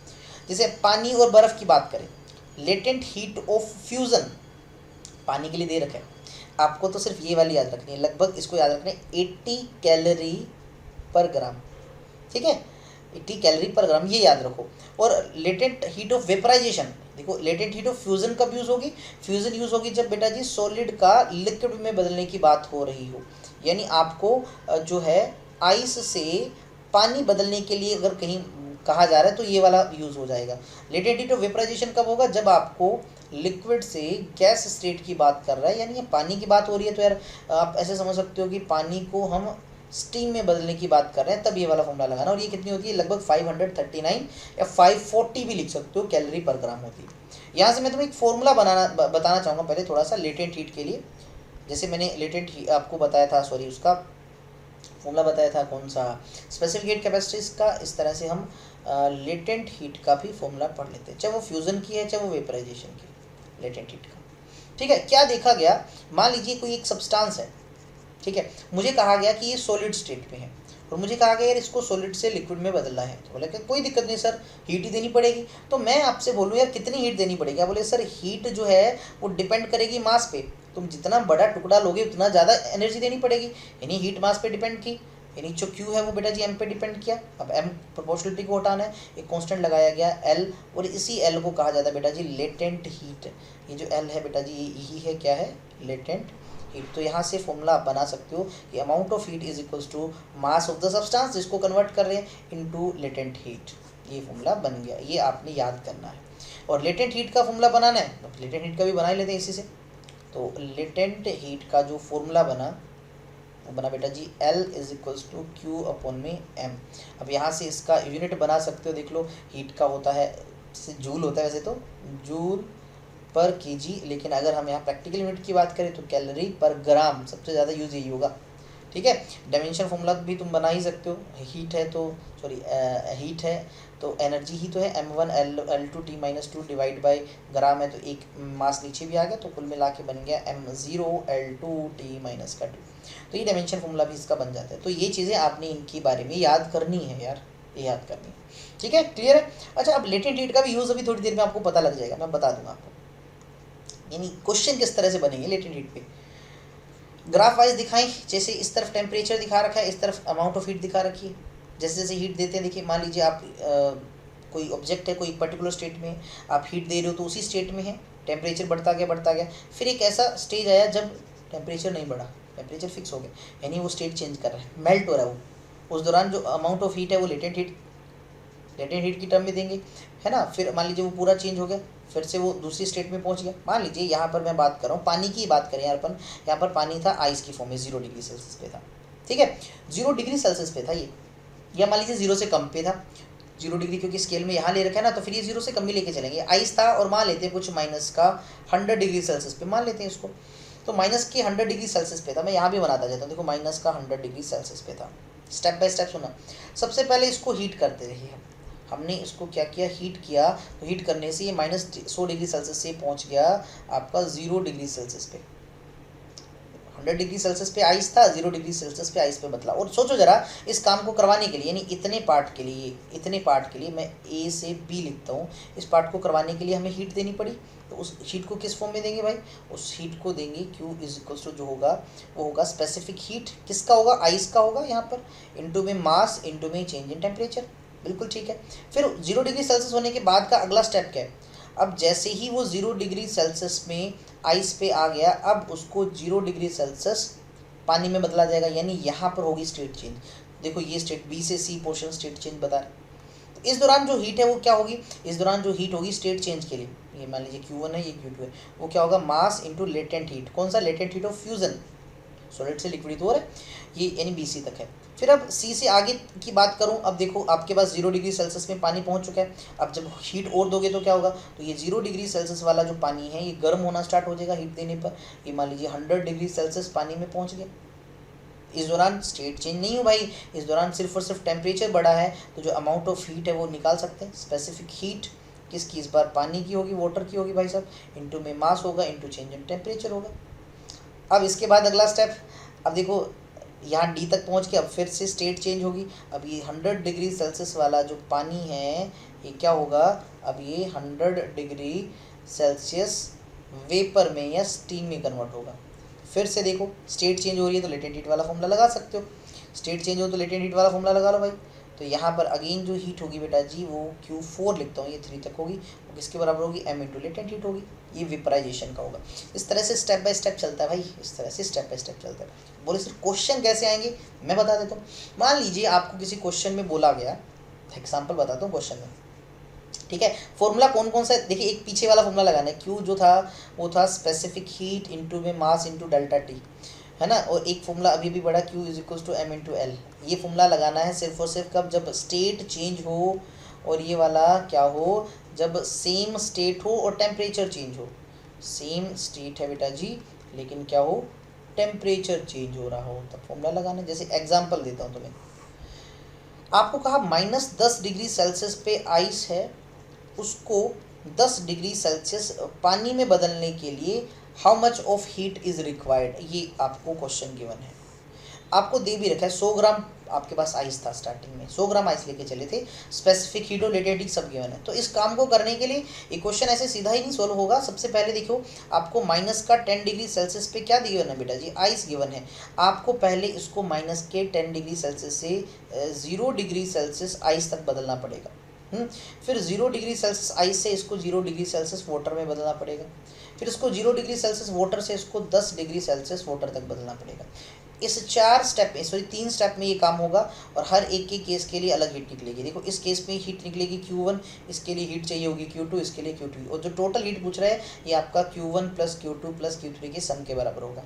अब Q1 कैसे निकालोगे, देखो -10 आइस से 0 डिग्री आइस तक, मतलब सिर्फ और सिर्फ टेम्परेचर चेंज कर रहे हो, तो यहाँ फॉर्मूला लगाओगे स्पेसिफिक हीट किसका, आइस का, मास ऑफ पानी 100 दे ही रखा है तुम्हें, इंटू चेंज इन टेम्परेचर, 10 - 0 10 ही आएगा।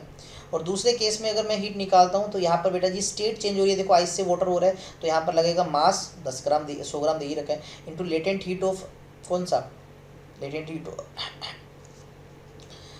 ऑफ आपका मेल्टिंग वाला हो जाएगा, ये फ्यूजन जिसको बोल देते हैं, ये फॉर्मूला लग जाएगा। और यहाँ पर अगेन देखो वाटर से वाटर ही है, टेम्परेचर ही बढ़ा रहे हैं, तो अगेन आपको क्या लगाना है, हीट का फॉर्मूला स्पेसिफिक हीट किसकी, पानी की, इंटू में mass into change in temperature. तो बेटा जी इन तीनों हीट को निकालोगे और इन तीनों को ऐड करोगे तब जाके आपके पास टोटल हीट आएगी। इस तरह का क्वेश्चन बनता है आपके। अब देखो इस तरह का क्वेश्चन करने के लिए आपको क्या क्या गिवन होना चाहिए। अगर पानी का जनरली एग्जांपल होता है, ठीक है ना, और स्टेट भी चेंज हो रही है, तो जनरली आपको आइस की स्पेसिफिक हीट, या फिर स्टीम की स्पेसिफिक हीट, या फिर आपको वाटर यानी लिक्विड फॉर्म में, ये तीन चीज़ें दे देगा। उसके अलावा लेटेंट हीट ऑफ फ्यूजन की जरूरत पड़ सकती है, लेटेंट हीट ऑफ वेपराइजेशन की, 5 चीज़ें गिवन होंगी, और मास आपको गिवन होगा जनरली 100 ग्राम 200 ग्राम 50 100 जो भी है दे रखा होगा। तो इस तरह से आप ये क्वेश्चंस कर सकते हो। आई थिंक सो ये चीज़ें क्लियर है तुम्हारे माइंड में, मैं जो तुम्हें बता रहा हूँ। इसके बाद कुछ बेसिक सी टर्म है, जल्दी जल्दी इनके बारे में पढ़ लेते हैं, लेक्चर ज़्यादा लंबा भी ना हो जाए। देखिए इवेपोरेशन क्या प्रोसेस होता है, एक प्रोसेस होता है मेल्टिंग, एक होता है वेपराइजेशन, ये है इवेपोरेशन। इवेपोरेशन जो है वो आपका बॉइलिंग से थोड़ा सा अलग है। आपको बोल दिया जाए यार देखिए क्या है वेपराइजेशन। वेपराइजेशन जनरली अक्कर होता है फ्री सरफेस पे, ध्यान रखना, किसी भी लिक्विड का जो सबसे ऊपर वाला सरफेस होता है, यानी ये एक सरफेस फिनोमिना है। ये पूछा गया एक बार एनडी के एग्जाम में। तो क्या होता है, जब कोई सब्सटेंस अपने बॉइलिंग पॉइंट से पहले ही वेपर में कन्वर्ट हो जाता है, अपनी वेपर स्टेट में चला जाता है, गैसेस स्टेट में चला जाता है, वो इवेपोरेशन होता है। एक्चुअल में इस काम को करने के लिए वो अपने आस पड़ोस से हीट ले लेता है। This take place at all temperature, ये सभी टेम्परेचर पे हो जाता है। ये तो डिपेंड करता है कि आस पड़ोस वाला कितनी हीट दे रहा है। जैसे पानी है, उसको पेपर में बदलने के लिए 100 डिग्री सेल्सियस चाहिए, लेकिन क्या होता है, आपने देखा होगा अपने घर में खुले बर्तन में पानी रख रखा है और 1-2 दिन बाद वो पानी गायब हो जाता है। तो किसी ने पानी को 100 डिग्री सेल्सियस पे बॉयल नहीं किया, 100 डिग्री सेल्सियस बॉइलिंग टेम्परेचर है, फिर भी उससे कम टेम्परेचर पे भी वो वेपर बन गया। कैसे? उसने अपने आस पड़ोस से हीट ले ली है ना, तो ये इवेपोरेशन के थ्रू का। और क्या देना, ये सभी टेम्परेचर पे हो जाता है। इवेपोरेशन जो है ना, इससे कूलिंग होती है। देखो ये जो सरफेस है, मान लीजिए आपने इस पर पानी ऐसे डाल दिया, अब आपको पता है पानी क्या करेगा, इवेपोरेट होना चाहता है, तो पानी अपने आजू बाजू से हीट ले लेगा। पानी अपने आजू बाजू से हीट लिया और पानी तो वेपर बन के उड़ गया हवा में। लेकिन आजू बाजू से जिससे हीट ली, अब जिससे तुम हीट लेते हो वो क्या हो जाती है, ठंडी। तो इसका जो आस पड़ोस है वो क्या हो जाता है, कोल्ड हो जाता है। तो जनरली गर्मी के दिनों में देखा होगा, घर बाहर में हम कई बार पानी छिड़कते हैं, पानी का छिड़काव करते हैं, तो पानी के छिड़काव से वो ज़मीन जो है, मिट्टी, वो ठंडी हो जाती है। कभी हाथ पे पेट्रोल लगाया हो, एसीटोन लगाया हो, या आजकल ज़्यादा सैनिटाइजर का यूज़ करते हैं, थोड़ी देर हाथ के लिए सैनिटाइजर लगाओ, सैनिटाइजर इवेपोरेट हो जाता है और बदले में आपका हाथ पीछे थोड़ा थोड़ा ठंडा महसूस करते हो आप। तो यही रीज़न है, कूलिंग इफेक्ट ऑफ इवेपोरेशन, इसको ही कहा जाता है। ठीक है ना, ये चीज़ आई थिंक जो तुम्हें समझ आ गई होगी। इतना ही मेन करना, ज़्यादा दिमाग नहीं लगाना इसमें। ठीक है, दूसरा प्रोसेस है मेल्टिंग का, है ना। फ्यूज़न, फ्रीजिंग, सोलिडिफिकेशन, सारे इसके नाम है। देखो एक्चुअल में फेज चेंज है, ये एक स्टेट चेंज है सॉलिड का लिक्विड में, इसको मेल्टिंग बोल देंगे, इसको फ्यूज़न भी बोल देते हैं, उल्टा हो जाए जब लिक्विड का सॉलिड में। The reverse phenomena is called freezing. Generally reverse को फ्रीजिंग या सोलिडिफिकेशन कहा जाता है। फ्रीज होना, फ्रीज़र के अंदर, मतलब फ्रीज़र ही क्यों बोला जाता है रेफ्रिजरेटर के अंदर उसको, क्योंकि वो पानी को बर्फ़ में बदल देता है, यानी वो लिक्विड को सॉलिड में बदलता है, इसलिए फ्रीजिंग कहा जाता है। और सोलिडिफिकेशन क्यों कहा, क्योंकि सॉलिड बन रहा है।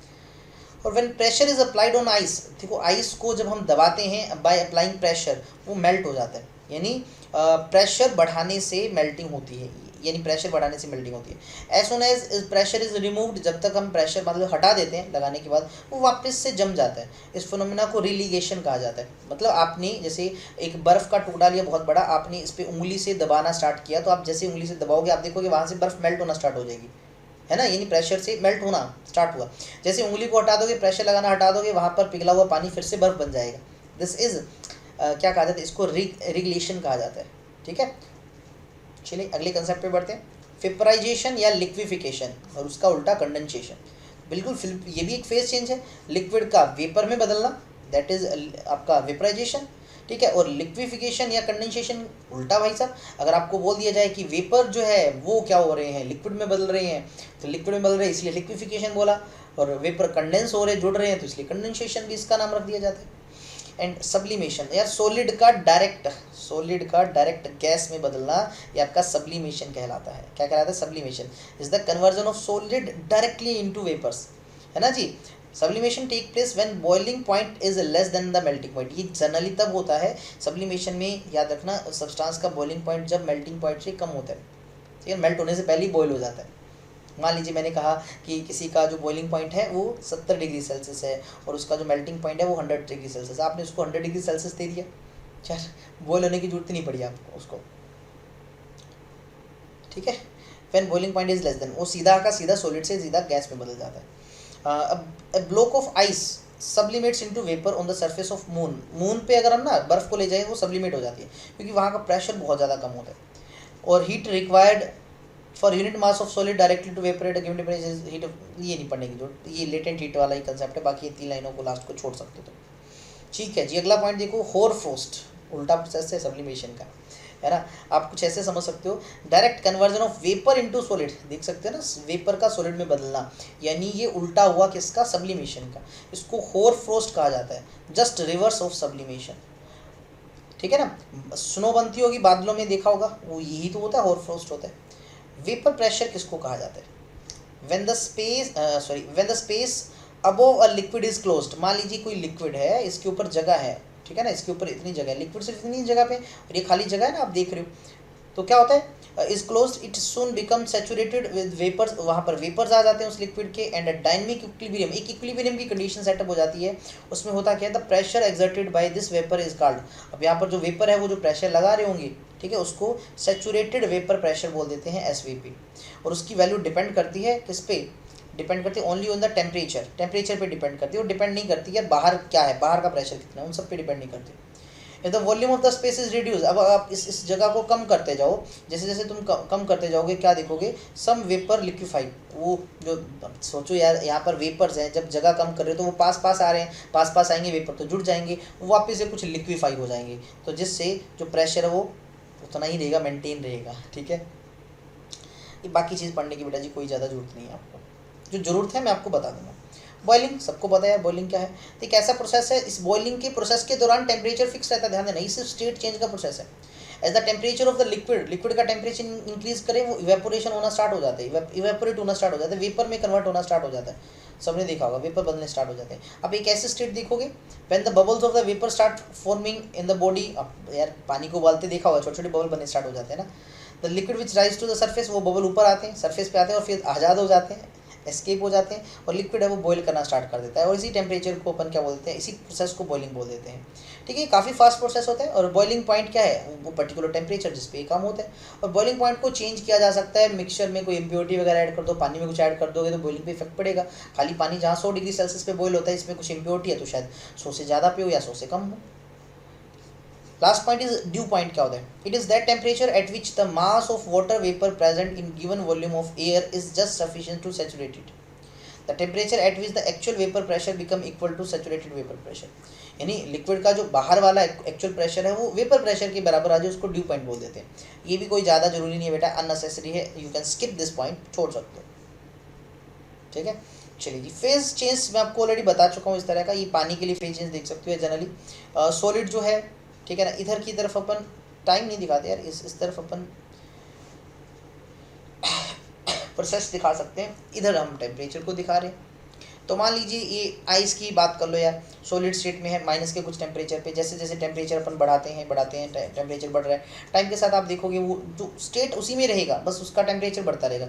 0 डिग्री सेल्सियस पे पहुंच गया, अब भैया 0 डिग्री सेल्सियस पे स्टेट चेंज होगी, अब वो आइस से किस में जाएगा यार, वो लिक्विड में बदलेगा, तो यानी मेल्टिंग होगी यहाँ पर, उल्टे को फ्रीजिंग बोलते हैं, देखो एरो लगा रखा है ना। इस दौरान टेम्परेचर कॉन्स्टेंट रहता है, देखो 0 डिग्री सेल्सियस, और इसी को अपन क्या बोल देते हैं, इसी को बोलते हैं मेल्टिंग पॉइंट बोलते हैं।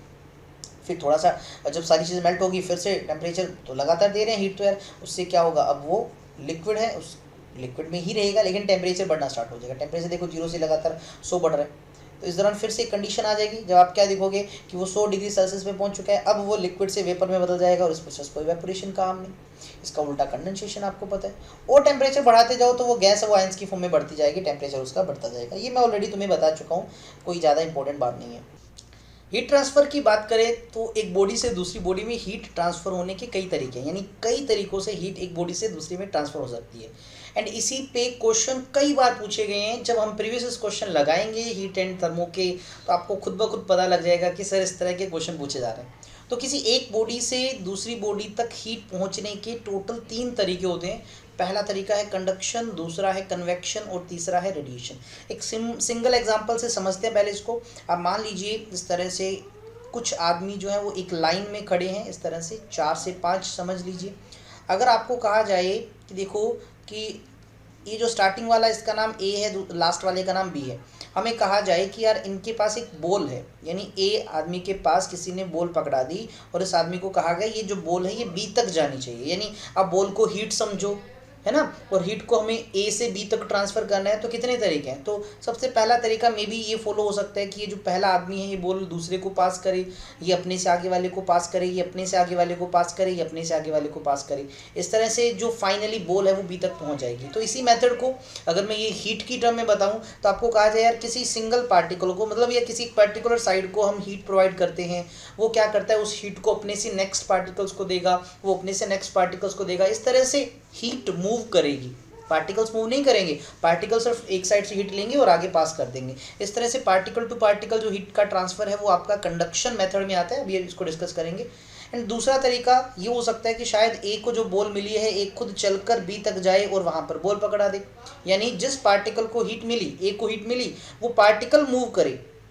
तो ये जो मेथड है बेटा जी ये कन्वेक्शन में आ जाता है और इसमें ग्रेविटी का अपना एक रोल होता है, ग्रेविटी रोल प्ले करता है। एंड तीसरा है क्या पता ये जो ए आदमी है ये बॉल को डायरेक्ट फेंक दे और बी को बोले भैया कैच कर ले, यानी विदाउट ट्रांसपोर्ट ऑफ मीडियम या without the involvement of the medium of the particle जो हीट है वो डायरेक्ट किसी फॉर्म में ए से बी तक पहुंच जाए। तो बेटा जी वो आपका तीसरा तरीका है रेडिएशन, जैसे सन से आप तक जो है लाइट पहुंचती है। तीनों को 1 बाय 1 डिस्कस करेंगे। और एक देखो और एग्जाम्पल से आप देख पा रहे हो, तो यहाँ आप अगर देखिए तो आग नीचे जल रही है, तो इस आदमी ने क्या करके एक बर्तन पकड़ रखा है जिसमें पानी है। अब सबसे पहले देखिए, आग के आप इस तरफ हाथ रखो, मान लीजिए आपका हाथ इस तरफ है, तब भी आपको हीट महसूस होगी। क्यों? यहाँ से जो हीट है वो आपके पास in the form of radiation पहुँच रही है। दूसरे साथ में आप देखो, बर्तन के अंदर जो पानी है, आप देखोगे पानी नीचे वाला जो है वो गर्म हो जाएगा, यानी इस इन पार्टिकल्स को हीट मिलेगी और पानी के ये जो पार्टिकल है गर्म होकर ऊपर उठ जाते हैं। आपने बबल्स बनते देखा होगा, क्योंकि ये हल्के हो जाते हैं। हल्के हो जाते हैं तो ग्रेविटी जो है ना, देखो हल्के हो गए तो यार ग्रेविटी वाला पार्ट जो कम होगा, यानी बियॉन्ड फोर्स जो है वो ज़्यादा हो जाएगा, तो ऑटोमेटिक ये कहाँ चले जाते हैं, ये ऊपर चले जाते हैं। यानी जिन पार्टिकल्स को हीट मिली वही ऊपर गए हैं, तो यहाँ पर आपको कन्वेक्शन दिख रहा है। एंड तीसरा, अगर आप देखें तो यार इस आदमी ने हैंडल पकड़ रखा है, अगर मान लीजिए कोई प्लास्टिक वगैरह नहीं लगा हैंडल पे, तो क्या होगा, थोड़ी देर बाद यार ये हैंडल भी गर्म हो जाएगा। चलो हैंडल पे प्लास्टिक लगा है तो आप कंटेनर को इस साइड से टच करो तो कंटेनर गर्म होगा। क्यों? क्योंकि हीट जो है वो कंटेनर के पार्टिकल्स को मिली, उसने पार्टिकल टू पार्टिकल इस तरह से पूरे कंटेनर में जो है वो हीट फैल चुकी है, कहीं से भी हाथ लगाओ कंटेनर गर्म होगा। तो ये जो मेथड है बेटा जी आपका, ये कंडक्शन के अंदर आता है। क्लियर? तीनों को वन बाय वन डिस्कस करते हैं। सबसे पहला जो है आप देख पा रहे हो कंडक्शन। मैंने अभी भी बताया कि मान लीजिए ये कोई पर्टिकुलर मटेरियल है जिसके अंदर हीट ट्रैवल हो सकती है, तो हमने क्या किया, यहाँ पर हीट का कोई सोर्स लगा दिया। तो आपको पता है हीट की सोर्स लगाने से इस पर्टिकुलर पार्ट को जो है हीट मिली। अगर ये क्या करता है, इस हीट को आगे वाले पार्टिकल्स को पास करे, वो उससे आगे वाले को करे, वो उससे आगे वाले को करे, तो इस तरह से हीट का जो ट्रैवल होगा ना, एक जगह से दूसरी जगह ट्रैवल करेगी। इस मेथड को कंडक्शन कहा। कंडक्टिविटी कंडक्टर्स के अंदर, यानी ये उन्हीं के अंदर होता है जहाँ क्या हो, जहाँ पर वो मटेरियल है वो आपके कंडक्टर होने चाहिए अच्छे, किसके, हीट के कंडक्टर होने चाहिए। साथ ही साथ इस एबिलिटी को, यार किसी मटेरियल में कितनी हीट ट्रांसफर हो सकती है, उस एबिलिटी को थर्मल कंडक्टिविटी कहते हैं। अभी डिफाइन भी करेंगे उसको। वन मोस्ट थिंग सबसे जो ध्यान देना है, टेम्परेचर डिफरेंस होगा तभी हीट ट्रैवल करेगी। देखिए पढ़ लेते हैं इसको। एक ऐसा प्रोसेस जिसमें हीट जो है वो ट्रांसफर होती है from one point two another point of a substance in the direction of fall of temperature. पहली बात कि अगर आपने यहाँ पर हीट की, यानी इस जगह का जो टेम्परेचर है वो हाई है, हाई टेम्परेचर है, तो दूसरी तरफ कुछ नहीं है, तो यहाँ का टेम्परेचर लो है, तो हीट आपको पता है वो हायर से लोअर इस तरफ ट्रेवल करेगी हीट। ये हीट के ट्रांसफर होने का डायरेक्शन है। यहाँ पर देखो, without any actual motion of particle. क्या पार्टिकल बीच वाले मूव किए? नहीं, वो वहीं पर हैं, वो जस्ट हीट को एक साइड से लेते हैं और आगे पास करते रहते हैं। तो ये आपका कंडक्शन का तरीका है। तो जितने भी बर्तन होते हैं हमारे घरों में, अगर आपने देखा होगा, तो वो बर्तन, कुकर वगैरह, वो इसी बेस पे तो काम करते हैं, क्योंकि जो कंटेनर है वो मेटल के होते हैं। मेटल जनरली जो है बहुत अच्छे कंडक्टर होते हैं। नीचे से हीट मिल रही होती है, वो हीट यूनिफॉर्मली फैल जाती है हर एक पार्ट तक, तो वो बाय कंडक्शन जाती है। तो अब जो मटेरियल्स हैं वो कितना कंडक्ट करते हैं, यार ये एक फैक्टर से पता लगता है जिसको कहा जाता है कोफिशिएंट ऑफ थर्मल कंडक्टिविटी। ये फैक्टर, जिसके लिए ये फैक्टर की वैल्यू ज़्यादा होगी, इट मीन उसमें बहुत अच्छे से कंडक्टिविटी होती है, उसमें बहुत जल्दी से हीट पास होती है। ठीक है, इससे जुड़ी कई बार डायमेंशन फॉर्मूला या यूनिट्स का पूछा जाना होता है, स्वाभाविक।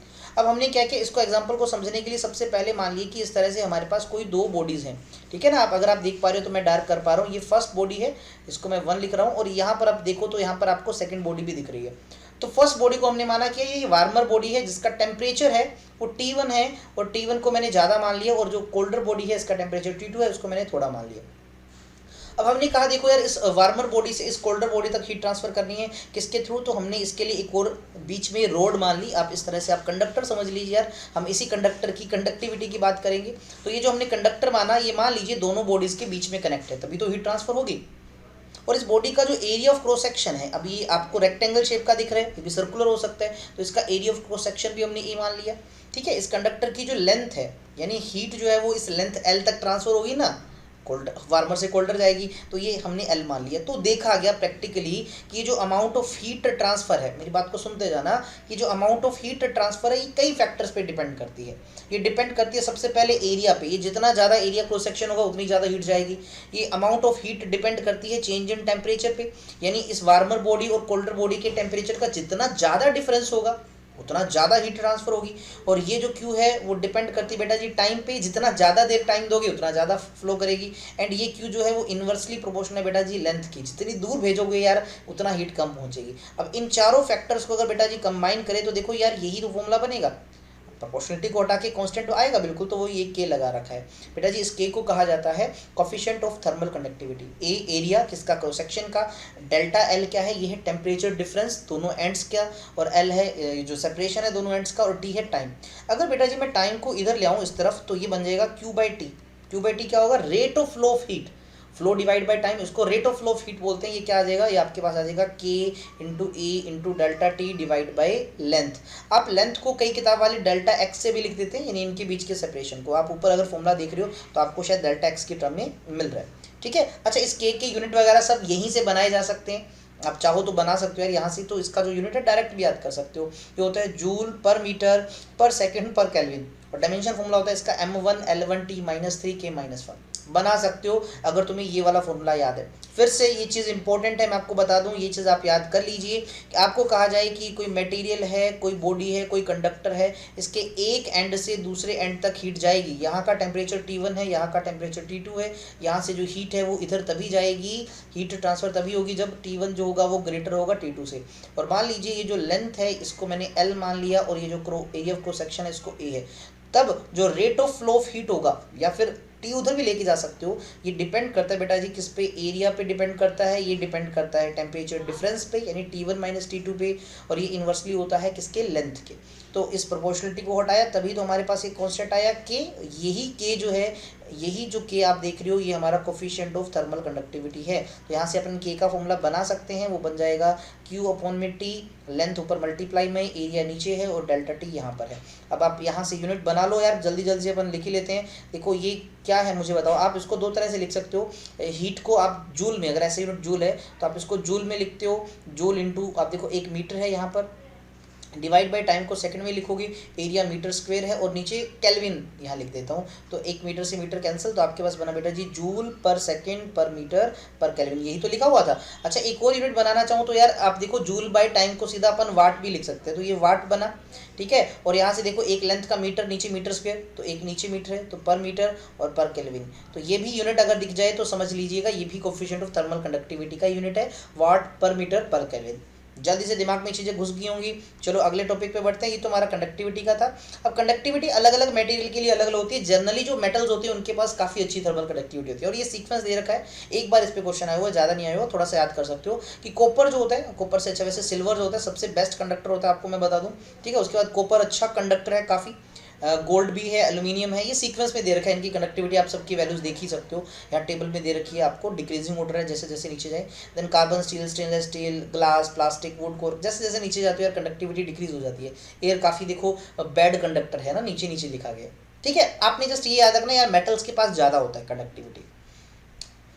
देन नेक्स्ट जो है दूसरा मेथड है वो है कन्वेक्शन। कन्वेक्शन में क्या होता है कि जनरली जिस पार्टिकल को हीट मिलती है वो पार्टिकल खुद एक्चुअली मूव करता है, दूसरी लोकेशन पे जाता है। और यहाँ पर ध्यान रखना ग्रेविटी का अपना एक रोल होता है। जनरली जो ये जो मेथड है, जैसे कंडक्शन जो था वो सॉलिड्स प्रेफर करते हैं, सॉलिड्स प्रेफर करते हैं। कंडक्शन जो है वो लिक्विड्स में भी हो सकता है अगर ऊपर से हीट किया जाए। मैं यहाँ एक बात थोड़ा सा ऐड करना चाहूँगा इस चीज़ के अंदर, इस मेथड के अंदर, कि जो है ये जनरली किसके होता है बेटा जी, सॉलिड्स के अंदर होता है। इसके अलावा लिक्विड्स के अंदर भी हो सकता है, कब, जब वो हीट किए जाए, heated from upper side, heated from upper side. क्योंकि अपर साइड से करेंगे तो यार वो और ऊपर जा नहीं पाएंगे, तो मजबूरन मान लीजिए जैसे ये लिक्विड है, मैंने कहा ये पार्टिकल्स है इस तरह से, तो काफ़ी सारे हैं, यानी एक ही मैंने लेयर दिखाया। मैंने कहा हमने इसको ऊपर से हीट दी, यहाँ से हीट देना स्टार्ट किया, तो सबसे गर्म ये हो जाएगा, हल्का हो गया, ऊपर तो जा नहीं सकता, और तो ये हीट नीचे पास करेगा, ये नीचे करेगा, ये नीचे करेगा, तो ऑटोमेटिक यहाँ पर कंडक्शन ही हो जाएगा। चलें अब हम उस पर चलते हैं यार, जिसको बीच में छोड़ दिया, हम कन्वेक्शन को पढ़ रहे थे। तो क्या होता है, एक ऐसा प्रोसेस है हीट ट्रांसफ़र का जिसके अंदर हीट जो है वो ट्रांसमिट होती है एक पॉइंट से दूसरे में, और यहाँ पर होता है एक्चुअल मोशन भैया किसका, उस पार्टिकल का जो गर्म हुए। और ये मेथड किन के लिए, जनरली ये मेथड जो है जनरली क्या यार होता ही है, ये लिक्विड और गैसेस के लिए। अब जैसे सबने देखा होगा एक पानी का बर्तन है, अब जब हम इसको नीचे से हीट करते हैं तो जो पानी है आपको उसके बबल्स ऊपर उठते हुए दिखते हैं। आप सब देखते हो कि पानी के जो बबल्स बनते हैं वो ऊपर जा रहे होते हैं। एक्चुअली में वो बबल क्या होते हैं, वो हीटेड पार्टिकल्स होते हैं, वो ऊपर की तरफ आ रहे हैं। तो यहाँ ग्रेविटी का रोल हुआ ना, ग्रेविटी नीचे खींचती है, हल्का होने की वजह से क्या हो, रिलेटिव डेंसिटी चेंज हुई, वो ऊपर चलेगी, ठीक है। ग्रेविटी का यहाँ पर बहुत अच्छा रोल है, किसमें, कन्वेक्शन के अंदर। कन्वेक्शन के ढेर सारे एग्जांपल है, देखिए एप्लीकेशन बहुत सारी है। तो ट्रेड विंड्स की बात करें, जो चलती हैं हवाएं, मॉनसून जो बनती है, लैंड ब्रिज है, सी ब्रिज है, सबके पीछे कन्वेक्शन का रोल है। बस इतना याद रखिए, ज़्यादा डीप में नहीं जाना आपने, ठीक है, ये याद रखें। एंड तीसरा एंड मोस्ट इंपॉर्टेंट है रेडिएशन, क्योंकि ये सबसे फास्टेस्ट मेथड है, इन तीनों में सबसे फास्टेस्ट मेथड है, जिससे क्या होता है कि जो हीट है वो एक पॉइंट से दूसरे पॉइंट तक without transport of medium, medium है तो भी चला जाएगा, मीडियम नहीं है तो भी चला जाएगा। तो ये जाता कैसे है, ये जाता है in the form of radiations. Radiation बोल दो तो आप ऐसे बोल सकते हो, रेडिएशन को बोल सकते हो, ये एक्चुअल में एक इलेक्ट्रोमैग्नेटिक वेव की फॉर्म में जाता है। ठीक है, तो ऐसा प्रोसेस हीट का ट्रांसफर का, जहाँ से क्या कि वन पार्टिकल से दूसरी तरफ हीट जाती है without heating the intervening medium, medium को हीट करने की जरूरत नहीं पड़ती, मीडियम का पार्टिकल हो ना हो कोई दिक्कत नहीं है, रेडिएशन ट्रैवल कर जाती है। ठीक है, सबसे फास्टेस्ट है और इसकी स्पीड कितनी है भैया, देखो मैंने बोल दिया रेडिएशन है, ईएम वेव्स हैं, तो उसकी स्पीड आपको पता है वैक्यूम में तो होती है 3 गुना 10⁸ मीटर पर सेकेंड, और अगर बाकी तुम किसी पर्टिकुलर मीडियम की बात करो तो थोड़ा कम हो जाता है, लेकिन फिर भी बहुत फास्ट है। ठीक है, एग्जाम्पल के लिए आप बोल सकते हो यार सन से आपको अल्ट्रा वायलेट मिल रहा है, आपको इंफ्रारेड मिल रहा है, आपको विजिबल मिल रहा है, जिसमें इंफ्रारेड आपको स्पेशली हीटिंग के लिए होती है, इनको हीट वेव्स कहा जाता है। मैं बता चुका हूँ तुम्हें इनके बारे में यार, ईएम वेव का आपने डिटेल में पढ़ लिया था, नहीं देखा डिस्क्रिप्शन में लिंक देख लो। और ये जो आईपी की सीरीज़ है ब्राह्मण साबित होने वाली है आपके अपकमिंग एनडी के एग्जाम के लिए, इसकी एक एक वीडियो को देख डालोगे तो लाइफ झिंगा लाला हो जाएगी, एक भी क्वेश्चन नहीं बचेगा आपका, सारे के सारे शानदार तरीके से लग जाएंगे। ठीक है जी, तो ये होता है रेडिएशन, सबसे फास्टेस्ट है, मैं आपको बता दूं। अब यहाँ रेडिएशन से रिलेटेड कुछ टर्म्स आपको सीखनी है, थोड़ी सी टर्म है, फिर चैप्टर खत्म है हमारा। देखिए मान लीजिए ये कोई सरफेस है, कोई बॉडी है इस तरह से, और मैंने आपको कहा देखो इसके ऊपर रेडिएशन गिर रही है, रेडिएशन जो गिर रही है वो कुछ एनर्जी लेके आ रही है, लेट अस सपोज उसके पास जो एनर्जी है, वो जो थर्मल रेडिएशन है, देखो थर्मल रेडिएशन वर्ड का थोड़ा सा मीनिंग समझ लो, कोई भी चीज़ जिसका कुछ टेम्परेचर हो वो रेडिएशन एमिट करता है, उसको थर्मल रेडिएशन बोलते हैं, हीट की वजह से जो रेडिएशन एमिट हुई। तो मान लीजिए वो क्यू एनर्जी लेके आती है, तो प्रैक्टिकली क्या देखा जाता है कि इस क्यू एनर्जी का कुछ हिस्सा ये मटेरियल एब्जॉर्ब कर लेता है, कुछ हिस्सा क्या कर लेता है, एब्जॉर्ब कर लेता है, कुछ हिस्सा बेटा जी इसका रिफ्लेक्ट कर देता है, और कुछ हिस्सा इसका ट्रांसमिट हो जाता है, मतलब इसके अंदर से आर पार चला जाता है। ठीक है, ये जनरली होता है कि टोटल जो भी अमाउंट ऑफ हीट लेके लाइट गिरती है, रेडिएशन गिरती है, उसका कुछ हिस्सा रिफ्लेक्ट होता है, कुछ एब्जॉर्ब होता है और कुछ ट्रांसमिट होता है। और मान लीजिए इस टोटल एनर्जी Q का जो हिस्सा रिफ्लेक्ट हुआ वो QR है, जो एब्जॉर्ब हुआ वो एनर्जी QA है, और जो ट्रांसमिट हुई वो QT है। तो क्या देखा जाता है यार, ये जो Q है वो QA plus QR plus QT के तो बराबर ही होता है, law of conservation of energy तो होगा ही होगा, है ना जी। अब मैं अगर आपसे बोल दूँ देखो, जो पार्ट रिफ्लेक्ट हुआ डिवाइड बाय टोटल एनर्जी, या फिर जो पार्ट एब्जॉर्ब हुआ डिवाइड बाय टोटल एनर्जी, या फिर जो पार्ट ट्रांसमिट हुआ डिवाइड बाय टोटल एनर्जी, ये आप रेशियो देख रहे हो ना, इनके अपने अपने नाम हैं। QT बाई Q को T से रिप्रेजेंट करते हैं, QR बाई Q को Q से R से रिप्रेजेंट करते हैं, QA बाई Q को A से रिप्रेजेंट करते हैं। इसको कहा जाता है बेटा ट्रांसमिटेंस, इसको कहा जाता है रिफ्लेक्टेंस, और इसको कहा जाता है एब्जॉर्बटेंस। यानी ये इंडिकेट करता है एब्जॉर्ब करने की एबिलिटी को, ये रिफ्लेक्ट करने की एबिलिटी को, ये ट्रांसमिट करने की एबिलिटी को। ठीक है, और इन तीनों का सम जो है, अब देखो इसी फॉर्मूले से बनाया यार, Q is equals to QA plus QR plus Q2 है, सबको Q से डिवाइड कर दो, ये वाली टर्म 1 बन जाएगी, ये QA बाई Q, ये QR बाई Q, ये Q2 बाई Q, और आपको पता है इसको अपन A लिखते हैं, इसको अपन R लिखते हैं, इसको अपन T लिखते हैं, यानी A plus R plus T is equals to 1। यानी किसी भी बॉडी पे गिरने वाली रेडिएशन तो उस टाइम कुछ एब्जॉर्ब हो जाए, कुछ रिफ्लेक्ट हो जाए, कुछ ट्रांसमिट हो जाए, तीनों का सम जो है वो 1 के बराबर होता है। ठीक है, ये बात आप याद रख लेना है। ठीक है, इसी के साथ साथ देखो इसी के कुछ केस हैं। परफेक्टली ब्लैक बॉडी किसको कहा जाता है, काफ़ी अच्छी चीज़ है। परफेक्टली ब्लैक बॉडी एक्चुअल में ऐसी बॉडी होती है जो क्या करती है, जो एब्जॉर्ब कर लेती है कंप्लीटली हर रेडिएशन को जो उस पर गिरे। मान लीजिए कोई बॉडी है, इसमें कोई भी रेडिएशन गिरे, वो सबको एब्जॉर्ब कर लेता है, अभी आ जा, किसी को मैं वापस नहीं जाने दूंगा। इस तरह की बॉडी को परफेक्टली ब्लैक बॉडी कहा जाता है।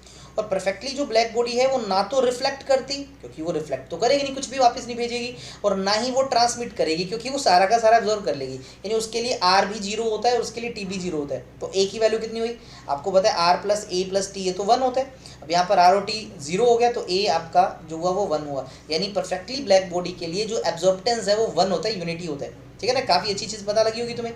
चलिए उसके बाद मैं एक चीज़ और तुम्हें बताना चाहूँगा, इसी के अंदर ऐड करना चाहूँगा।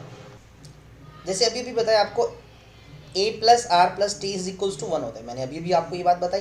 मान लीजिए मैं आपको कुछ केसेस बताता हूँ, कोई बॉडी है इस तरह से, कोई सरफेस है, मैंने कहा देखो ये जो सरफेस है ना, कि एब्जॉर्ब बिल्कुल भी नहीं करता, मतलब ये एक अच्छा एब्जॉर्वर नहीं है, एब्जॉर्ब नहीं करता।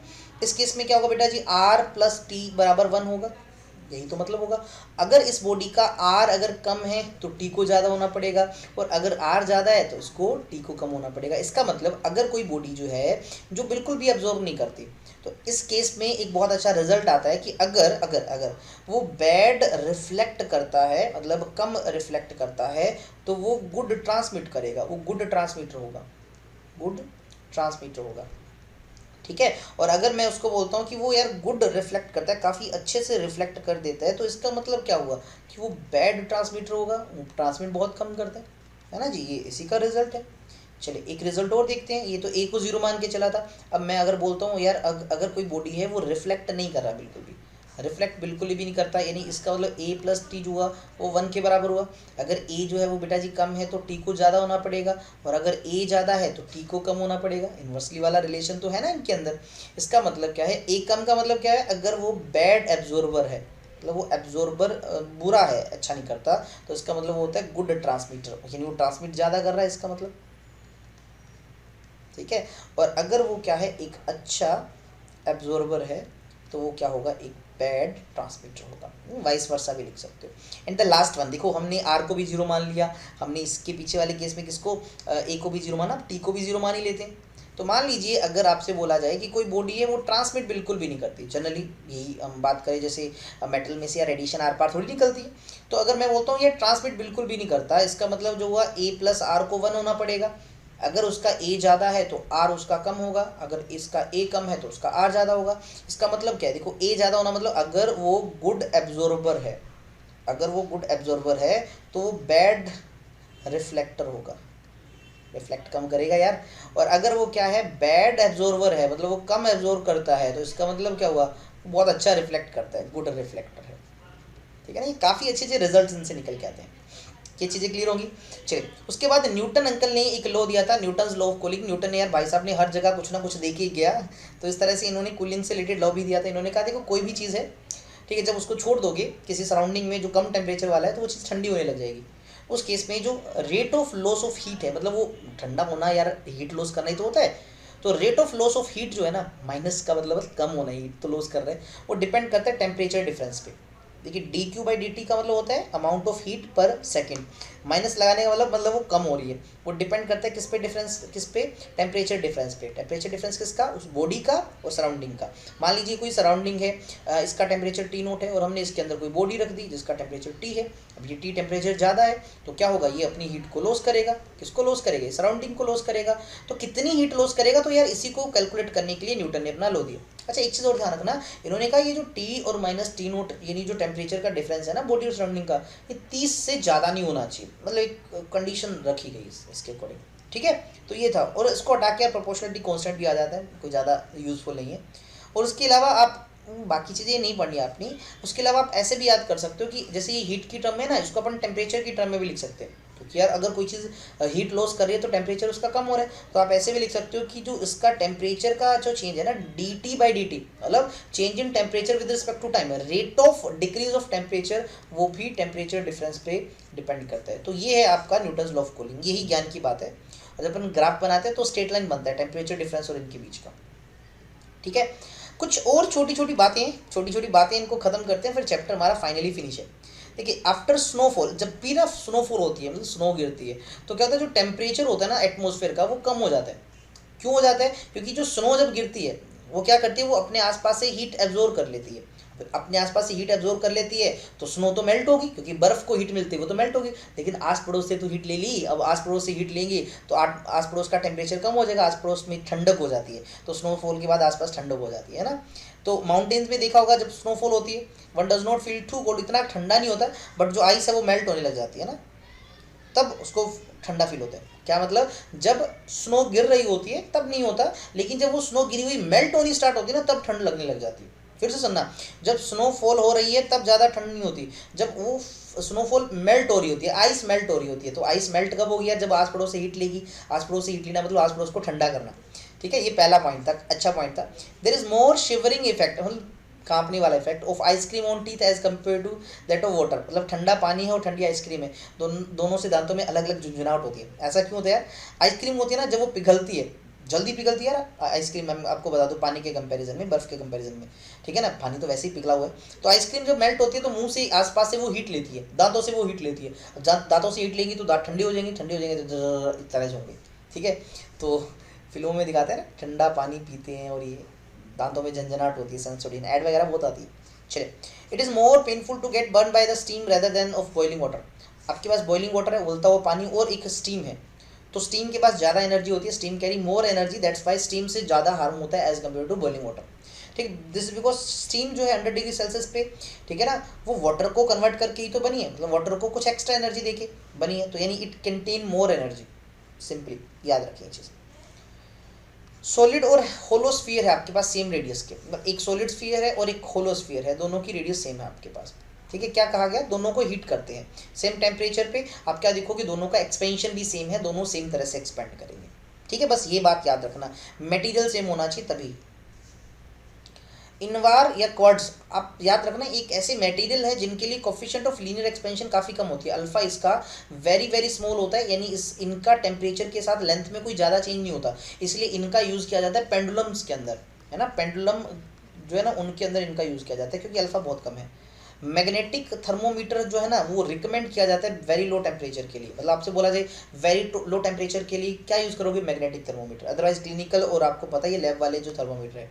द मोस्ट सेंसिटिव थर्मोमीटर जो होते हैं ना वो गैस थर्मोमीटर्स होते हैं, सबसे ज़्यादा सेंसिटिव होते हैं। Dew formation is more probable on the cloudness of calm night. अच्छा, ड्यू फॉर्मेशन आपको याद है, ड्यू पॉइंट पड़ा था, वेपर प्रेशर और बराबर होने वाला, तो है ना बादलों वाली रात को ज़्यादा होता है इसके होने के चांस है।